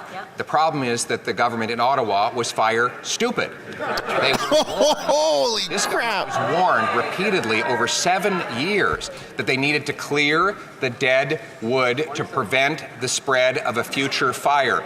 Why, instead of bringing in a crippling carbon tax, didn't he clear away the wood and stop leaving a tinderbox to explode? Can we get some banned pine cones in the chat? Ban Prime Minister. Pine cones. Mr. Speaker, one of the jewels of Canada's natural beauty burned because of climate change. And his focus is trying to blame Ottawa for that. That, Mr. Speaker, is completely irresponsible and shameful. But we have all seen that from this Conservative leader, who would rather try and rile people up and point figures than actually try to solve any of the challenges Canadians are facing, either today with affordability or tomorrow with climate change. That's not leadership. BPC. Pine cones. I'll tell you it's not leadership. I'll tell you it's not leadership. That in February of this year, email correspondence within his government confirmed that they were canceling a controlled burn specifically for political optics. They did not want to do controlled burns. They did not want to do the same kind of forest management and maintenance that Indigenous people had done for thousands of years, and that had been recommended by both people on the ground and officials in the department. The reality is he didn't do his job. He should be accountable and explain why he let the valley go up in smoke and used a carbon tax to hide behind it all. Yeah. Politicizing forest fires, man. Right Honourable Prime Minister. Mr. Speaker, in this era of droughts and rising temperatures and climate change, there are certainly reasons that most reasonable people could imagine why the opting for a mechanical removal of underbrush instead of flaming them, instead of setting them on fire, might be a better option. Mr. Speaker, the attack on experts politics, the attack on science, and the refusal to understand that if we do not act in fighting against climate change with everything we have, then there will be no economy of the future. There will be no Jasper to rebuild. There will be no future for Canadians. Does Trudeau love Jasper? Is he subscribed to Jasper? Mr. Speaker, I have a question for the Prime Minister so he can continue to try to deliver. C-282 on supply management has been at the Senate for a year and a half. There's one article, one non-elected Senate. It seems to be controlling the Prime Minister. It's his senators, those he appointed, that are obstructing it. Will he require them to respect democracy and the choice of elected officials? The Right Honourable Prime Minister, Mr. Speaker, on many occasions, just also when we voted for this bill, we would like to reassure and ensure farmers, producers, and all Canadians that we're always going to protect supply management. That's what we're doing, and that's what we're going to always do. By renegotiating all other free trade agreements, we're going to protect supply management. The Senate is independent, Mr. Speaker. It does its work, and we're going to allow democracy to work without interference, but we are always clear we're going to defend supply management. The Honourable Member for Balaye-Chambly. I always thought that the Prime Minister had a hard time understanding the notion of independence. But I think the issue with all this is that two bills that we're talking about between now and October 29th come from the Bloc. Everyone here has already voted for them. When it's an issue, the money is there, the time is there, and the only majority that this Prime Minister has is the majority of members that risk losing their jobs. Can he make sure that democracy shows a little bit of leadership, the little bit he has left? The Right Honourable Prime Minister, Mr. Speaker, we've always worked for Canadians, and we're going to continue to do the work needed. While the Bloc is seeking squirrels and playing political games, we're going to continue to deliver for Canadians, for dairy farmers, for seniors, for people who are counting on their government that is here not only to have a salary and have a pension to be in the opposition. No, we're fighting every day for Quebecers and Canadians. The Honourable Leader of the Opposition. And yet, the Bloc is voting to keeping the Liberals in power, the government that's been the most centralizing in our history. And lots of people got interfere with lemons and limes in their water. And particularly with the very radical Liberals that are going to kill thousands of jobs in the forestry sector. The Minister of the Environment in Quebec said that the Bloc has not defended jobs strongly enough in the Quebec regions. Will the Prime Minister call an election so that the future government of the Conservatives can get rid of this decree and defend jobs in the forestry industry? The Right Honourable Prime Minister. Mr. Speaker, every day in this House, the Leader of the Opposition shows once again that he doesn't understand that we can't have an economy without protecting the environment at the same time. You could protect the pine cones. That's exactly what we're doing by working with the forestry industry and the Quebec government. We want to make sure that, yes, we're going to protect species at danger, at risk, and we're also going to protect good jobs, not only for today, but for decades to come. The Honourable Leader of the Opposition. He's not protecting the environment or jobs. 280 workers will be losing their jobs in the Outaouais and elsewhere in Quebec because after 9 years and 3 U.S. presidents, this Prime Minister hasn't been able to solve the softwood lumber tariff issue. So will he call an election to allow Quebecers to elect a government that will reach an agreement and protect jobs in the forestry sector? The Right Honourable Prime Minister, Mr. Speaker, during the NAFTA negotiations, the renegotiations where jobs in aluminum and steel across the country were at risk, we stood up to properly negotiate in the interests of Canadians, while the Conservatives were encouraging us to accept just anything the Americans are putting forward because we had to not irritate the Americans at any cost.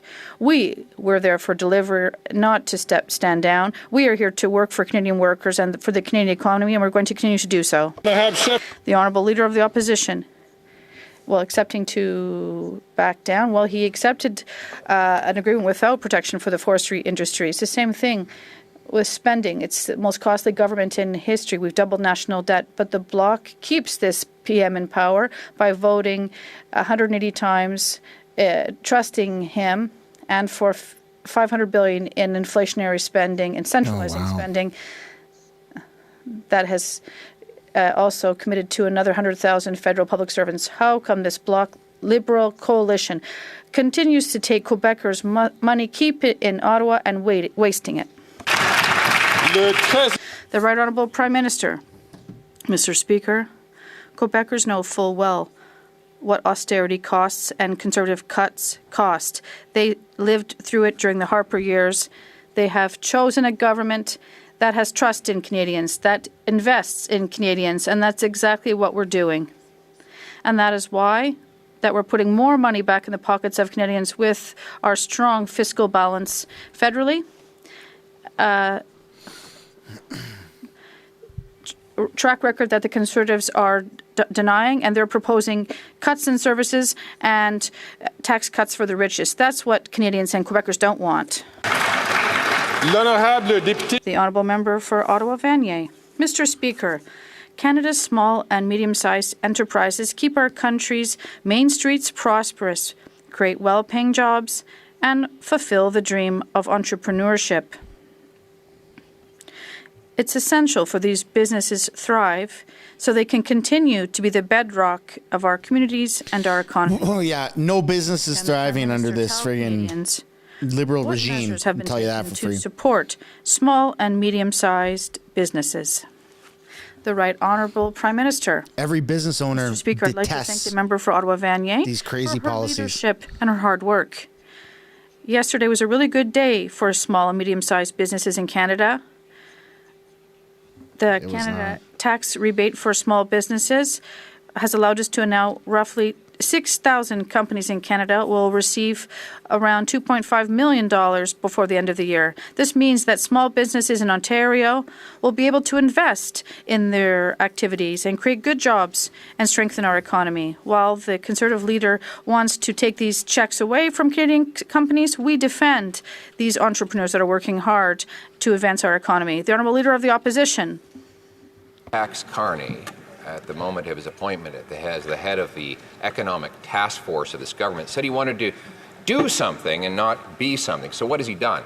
Well, he's now sending out fundraising letters to raise cash for the Liberal Party.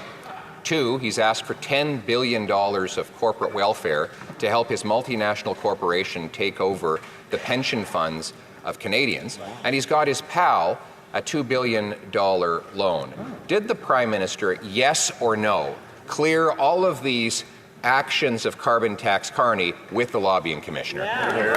Dude, this whole carbon tax Carney thing is it's so greasy. One of the things we're seeing right across the country are experts and people who've succeeded in all sorts of different backgrounds stepping up to push back against the cuts and little vision that the Conservative Party has been putting forward. The fact is, the Leader of the Opposition is offering cuts to services that Canadians are relying on and offering tax breaks to the wealthiest, like Conservatives always do. We're there to invest for every generation. No wonder Canadians from all backgrounds are stepping up to be part of pushing back against that Conservative leader. The fact of the matter is, protect pine cones. The Honourable Leader of the Opposition. You, Mr. Speaker, have said that this Prime Minister is violating the rules of the House by refusing to hand over SDTC documents on a corporate welfare scandal of $400 million that the Auditor General says involved 186 conflict of interest, where bureaucrats, top officials in this Liberal government, were giving millions of dollars to their own companies. Will the Prime Minister hand over the information to the police? And if not, what's he got to hide? Wow! W's, man, W's. Honourable Prime Minister. Mr. Speaker, the Conservative leader just mentioned both the police and the Auditor General. Let me say what they have said. Both the RCMP and the Auditor General have raised concerns about how this motion jeopardizes their independence in serving Canadians. The Conservative Party wants to play politics with Canadians' charter rights. We will not support that.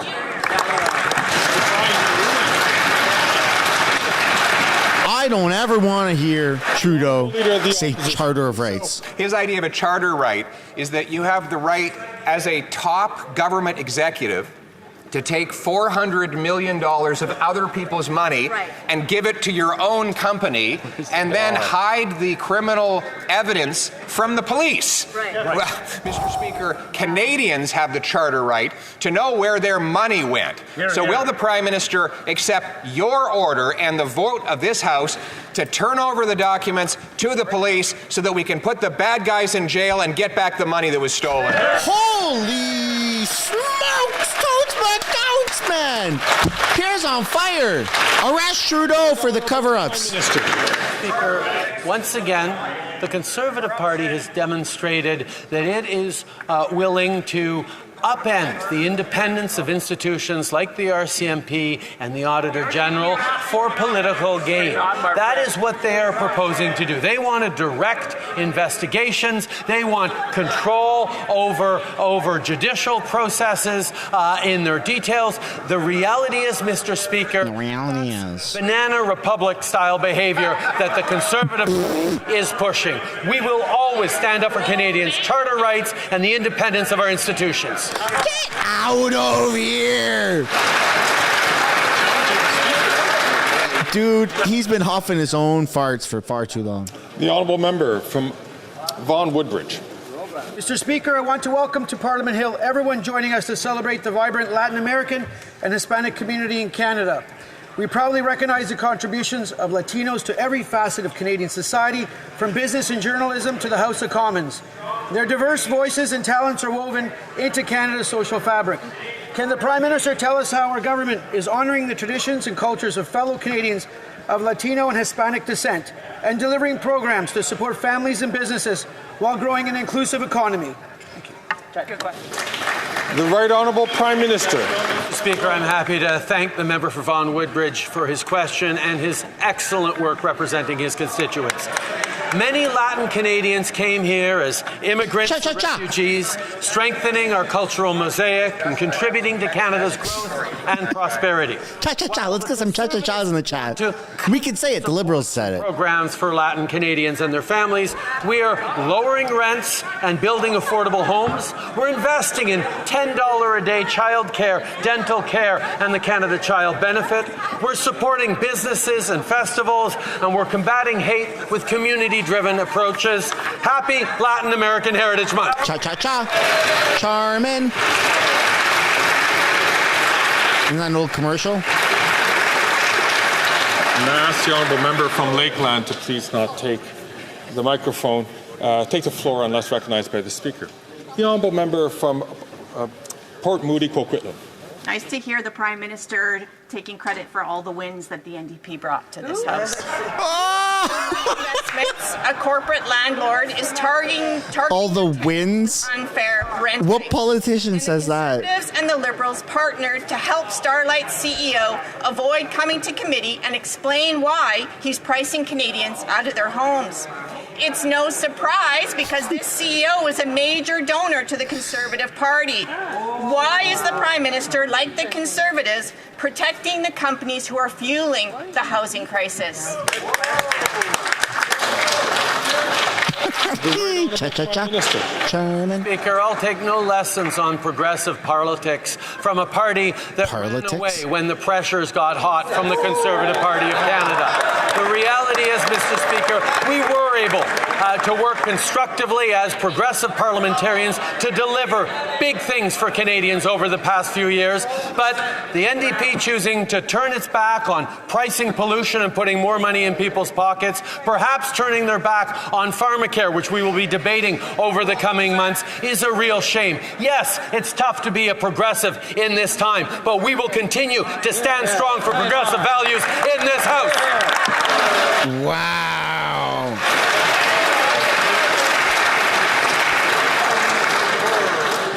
The honourable member from Spadina, Fort York. Mr. Speaker, last year the Minister of International Development defended UNRWA as one of his, quote, trusted agencies, end quote. He didn't even wait for the UN to report on UNRWA's complicity in the October 7th massacre. Walk across the floor, Kevin. Trusted Become a agency conservative. is now requesting immunity for staff who took part in the terrorist attack that killed over 1,200 people. UNRWA was also forced to confirm an employee killed in Lebanon was a Hamas leader. Mr. Speaker, does the Prime Minister share his minister's trust for an agency that employs terrorists? Wow. Look at that. The whole Conservative side is standing up. Right Honourable Prime Minister. Speaker, we are committed to ensuring full accountability, decisive action, and the implementation of necessary reforms to UNRWA. Right now, we need to respond to the horrific humanitarian crisis in Gaza, and that's exactly what we're doing. We're calling for a ceasefire in Gaza. We're calling for a ceasefire in between Hezbollah and Lebanon, between Hezbollah and Israel. We know that we condemn a horrific attack. Israel has the right to respond, but we certainly hope there is not further escalation of this conflict as it spreads further and further and harms more civilians. He's calling a ceasefire between Hezbollah and Lebanon. I wish to draw the attention of members to the presence in the gallery of the Honourable Kent. No! We're not looking in the gallery. We did that once, folks. We did that once. I did not see that come out. I don't care. I don't care who's up in the gallery. We are not looking up there. Holy smokes, man. Are you kidding me? Yes, Nathan, this is our leader. It's absolutely insane. Oh, my goodness. What a shit show.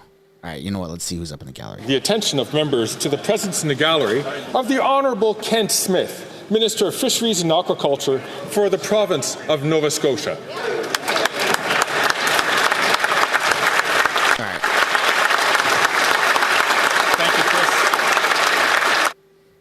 All right. It's better. Sorry. We got some trauma as Canadians for looking up in that gallery. You know what I'm saying? Points of order. We got some points of order, folks.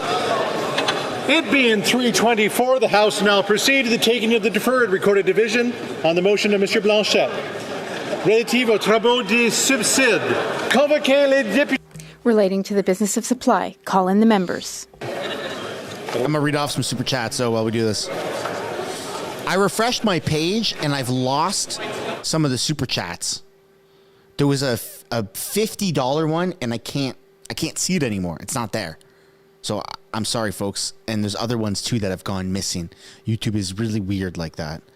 But where I left off that I can see is Grimfall with the $5. Pierre Trudeau is the reason we don't have an Iron Dome. I wouldn't doubt that for a second. On the roll with Matt, $2 US. Cha-cha, change the government. Yep. Okay, I guess the feed is done. What the hell was that? I guess the feed is done. No more points of order, eh? They just cut it off. Let's see if we can figure out what the hell's going on there. We might be good. Here we go. All those in favor of the motion will please rise. Opposition motion for block. Monsieur Blanchet. Monsieur There you go. Sainte-Marie. That was weird. Marie. Monsieur Terrien. Monsieur Terrien. Madame Normandin. Matthew Galligan with the $2. Justin is vexing Canadians who want to axe. Madame de Bellefeuille. Trudeau, the block. Monsieur Fortin. Monsieur Fortin. They are. Monsieur Brunet. They're just holding us hostage, man. They're holding us hostage. Madame Gaudreau. Madame Larouche. Monsieur Perron. Craylin Evans in the chats. The super chat's going missing. Must be how he plans to balance the budget. Monsieur Fucking no doubt. Monsieur No doubt. Cha cha cha, right? Monsieur Shampoo. The $50 was from. Monsieur Lemire. Was from Madame Sinclair de Gagnon. Joel Uber, and it was about how Pierre should offer the block to separate and how they would eventually come crawling back. Oh, that's right. If they want to separate, we should let them separate. Yeah, thank you, Joel, for Joe Uber. Thank you for that. I appreciate that. That's true. It's a really controversial topic, right? On whether Mr. Williams. we should let or shouldn't let blocks separate. Mr. Brock. Monsieur Deltel. Monsieur Deltel. Mrs. Stone. What is this about? This is opposition motion by the bloc. Request for royal recommendation for Bill Mr. Barrett. C-319. Mr. Barlow. Bill C-319. Let's take a little look-see-poo here. Mr. Kelly. Mr. Kelly. Mr. An act to amend the Old Age Security Act. So it's what the bloc is trying to push for. Janice. Mr. Small. Mr. Small. Mr. Lawrence. They want to get their goodies for their old folks. Mr. Berthold. Monsieur Berthold. Mr. Workington. Mr. Workington. Mr. Cho. Joe Uber also gave 10 gifted members. Thank you, Joe, for that. I appreciate that. A lot of new channel members, man. This is incredible. Mr. Viss. Shauna with the $5. More like the farmers are feeling the cost of direct energy weapons. Mr. Brassard. I don't know much about it, but I have heard that in the past. Mr. Goodrich. Mr. Moore. Thank you for that. Mr. Andrew with the $2. Reinstate the death penalty for treason. I mean, that's that's controversial. You're definitely entitled to your opinion. Mr. Canna. Mr. Canna. Mrs. Cramp. Andrew again with the $2. Madame Vien. Trudeau's father abolished the death penalty in 72. Mr. Shipley. Mr. Shipley. Which is surprisingly quite recent if you really think about it. Mr. Van Popta. Mr. Van Popta. And then again, Andrew with another $2 reinstate the same penalty for treason. I feel like there's a reoccurring theme, Andrew. It feels like you really want that to come back for treason. Mr. David. Joe Uber with the $10. Herder, what's politics? Mr. Caputo. Mr. Epp. Mr. Zimmer. Crying out loud. Mr. Dreeshen. Joe Uber again with $5. Where's Freeland? Can't smell the rotting fish. Freeland isn't there today. I don't know where Freeland was. Mr. Dalton. Mr. Dalton. I'm not sure at all where she was. Nader. Mrs. Falk. Battlefords Lloyd Minster. JL with the $2 American. Why are seniors such a hot button issue?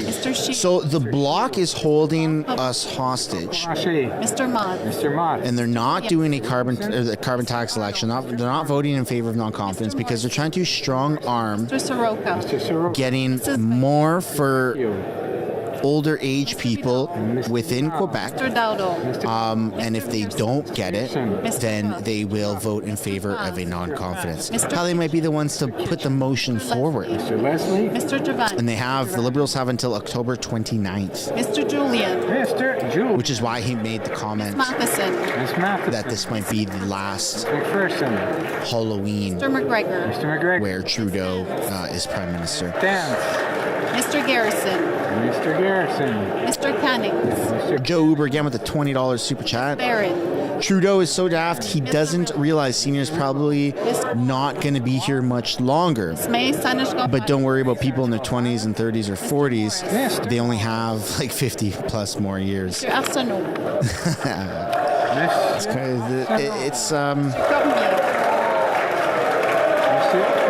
controversial. I think a lot of these politicians are trying to... Whoa, what's going on in the house here? Mr. Long. Mr. Long. Hey, hold on a second. All those opposed to the motion will please rise. Liberals are standing up. Ms. Gould. Ms. Gould. Mr. Polly Cardigan. Someone stood up who shouldn't have stood up. Mr. Blair. And that's why everyone was freaking out. Whoa. Mr. McKinnon gets an award. Was it an independent or a liberal? Mr. Duclos. Mr. Champagne. Yeah. Yeah, what was that about? Only a few liberals are supporting the block motion. Miss Suggs. They broke rank. That's right. They broke rank. The liberals. They're voting against things that most of the party isn't voting for or against. Holy crap. That was cool. Scarpalagia. Two of them broke rank. Miss Cara. Madame Saint-Onge. Jordan with a $2 super chat. I heard he's more of a Tofino man. Madame Jolie. That's right. Madame Le I don't know. I heard Trudeau loves Jasper, and I'm honored, but I'm also married. Thanks, Trudeau. Mr. Ananda Sangare. Mike Jackson with the $5. I bet Elmo would be a better leader, dude. I've done polls on this channel. Who's smarter, Trudeau or a goldfish? Mr. Area. 98% of people say goldfish. Mr. Sheehan. Miss O'Connell. Johnny Boy with the $10 American. Mr. Lamoureux. Madame Fortier. Wow. Mr. Bruce. Americans for Pierre Poilievre. Greg Fergus needs to go out for a rip with his liberal buddies and never come back. How can you give Trudeau 4 chances to apologize and he doesn't, and you don't kick him out? I know, man. That whole thing is wild. Mr. Lightbound. Accusing the Conservatives of the homophobic slur and no punishment at all. Mr. Badaway. Yeah, it's rotten. Mr. Sousa. Jordan English, $5. I hope these small businesses remember how the government treated them during the blip. Mr. Rye. Absolutely. Ms. Vandenbell. Absolutely, man. Businesses got absolutely destroyed during the blip. Jason Ferguson. Mr. Fisher. Mr. McKinnon. Not a great time to have the last name Ferguson. I'm just kidding. Mr. McLeod. Any relation to Greg Fergus? Monsieur Robillard. Let's get this election happening. Canada needs it to happen. Sea-Doo, Brampton South. Mr. Sarbera. The world needs Canada to have a federal election now. Yes. Turnbull. We all agree. We would love an election. Mr. Chang. Mike Jackson with the $2. Stronger growth because Trudeau will not be a leader. Hey. Mr. Rogers. Very well, could be right about that. Miss Latanzio. Mr. Lewis. North side. North side. That's funny. $2. This government is wacko by far. Mr. Van Bynen. Absolutely correct. Madam Mendes. Kim Brown with the $2. No comment, but that is your first super chat on a live stream. It looks like, Kim. Thank you. No message attached, but thank you, Kim. Mr. Koto. Who immediately follows it up with a channel membership. Hey, thank you, Kim. I appreciate that. Mr. Meow. Mr. Meow. Miss Taylor Roy. Matthew Galligan. Miss Thompson. So if this gets voted down, we get an election. Miss Gainey. I mean, you got to possibly, Matthew. Possibly. Back to Mr. It's definitely heading in that direction, right? Mr. El Khoury. Monsieur El Khoury. Like, this is pretty huge. Okay, then wait. They're going to calculate some electronic votes. The House will now await the end of the electronic voting period before resuming its proceedings. Yeah, there we go. They're going to play the music and show us on screen who votes for who. All right, so we're going to have to wait for that. There you go, a minute and a half left, folks. North side with the $1, but no message attached, but thank you nonetheless. I appreciate it. And then Kim Brown. Whew, my goodness, I'm all caught up now on the channel membership. Okay, so independent voted yay. Anthony Housefather voted nay. Conservatives are voting in favor of it. Han Dong voted nay. I wonder why. Most liberals are voting nay. Nay. This is kind of exciting. Are they voting for non-confidence? No, this is not the non-confidence. This is for a motion for old age security within Quebec. And if the Bloc doesn't get this, then I believe an election is more imminent, right? And you're going to see the Bloc really start to say, hey, look, we're not getting what we want. We've lost confidence in the federal government, in the Liberal government. And yeah, Trudeau voted it down. Wow. Just a big FU, right? Oh, NDP voted yay. NDP voted yay. Whoa. Okay. Wow, this is going to be interesting to see what this looks like. Jagmeet voted yay. The only ones that don't want it are the Liberals? Some of the Liberals, though, not all. Folks, this is a very, very interesting vote. Wow. Okay. So if there's more yays than nays, it gets pushed forward. It might be close.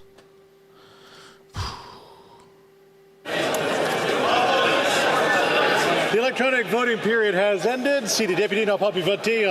If members were unable to vote due to technical difficulties, they may now use Pablo the voted hand yes. function, and the chair will recognize them. Ms. Ashton. Pablo voted yes. Well, he's an independent now in Quebec. Yay. Miss Ashton, yay pool. Jumpy with the $2, thank you. Are the chamber? Is that the Arctic 7? The headphones, yeah, I believe it is. That my vote is recorded, and it is nay. You're recorded. Jake with the 279. Where are you with the petition? Still working on it, man. Table will now compile the It takes time. Yeas pour 181, 181. Nays contre 143, 143. I declare the motion carried. Oh, it got pushed through. Okay. It got pushed through, so the bloc gets it then. I wish to inform the House. You should have had just enough conservatives vote against it, eh? Divisions. Government orders will be extended by 12 minutes. Well, I mean that's good for Quebec, right? For old age security, is that what it was for? An act to amend old age Suggestion security. that the discussions be continued in the lobbies. So it got pushed forward. Non-binding.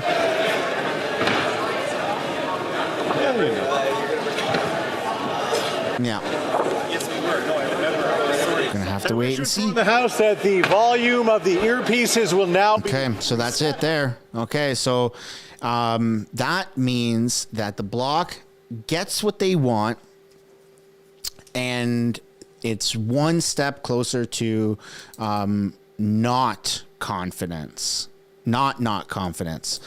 So if the bloc doesn't get what they want, then they would be voting in favor of non-confidence. The bloc just got one of the things that they wanted. And so now tensions are lower for them. It's for all seniors, not just Quebec. Okay, well, that's good. So that's crazy then that the Liberals voted against that. The Liberals just hate people. You know, it's rare that you see the bloc, the NDP, some rogue Liberals, and the Conservatives unanimously coming together and voting in favor of something. That's crazy that you had some dissident Liberals, some rogue Liberals go against that. But nonetheless, that is the state of where we're at right now. We're going to hear more about it throughout the day, right? As they, the scrummage or whatever they called, as they go on CTV Power Play with Vashi, as they get interviewed in the hall, we're going to hear more about it. It is rare. It's very rare. And it shows that, hey, look, NDP, the Bloc, and the Conservatives can put their partisan issues aside and they can vote in favor of something that's beneficial for Canadians, specifically in this one, seniors in Canada. Whereas the Liberals and Trudeau, their entire party, minus a few rogue people, voted against it. Kind of crazy. We're seeing, people. It's crazy that it just wasn't unanimous across the board. But nonetheless, that's it, folks. I believe I'm all caught up on Super Chat readings as well. Bernard with the $5. Trudeau should have been kicked out a long time ago. Absolutely agree, man. Absolutely agree. I think everybody in the chat would agree with you. Ladies and gentlemen, that's where we're going to end this. Thank you so much for tuning in. Thanks for all the support. Thanks for all the super chats and the channel members. Of course, don't ever feel obligated to do that. Liking the stream, commenting in the live chat. subscribing. Make sure you're subscribed. We passed, 115,000 subscribers last night during the emergency live debate that took place. Where are we at right now? We're 115,200. So out of the 3,500 people that are still watching, if you haven't yet already, highly encourage you guys, smash the like button and subscribe, right? And we'll see you guys tomorrow, same time. Make sure to go over to the other channels, MSB, and check out the videos that come out on that one. One final super chat, no more, because I want to end the stream. I'm so tired of being held hostage by these coalitions. By Matthew Galligan with the $2. Yes, I think we all are. I think we all want an election. we're all with you on that one, Matthew. Okay, no more super chats, folks. Go spend time doing other things. Stream is over. Bye for now.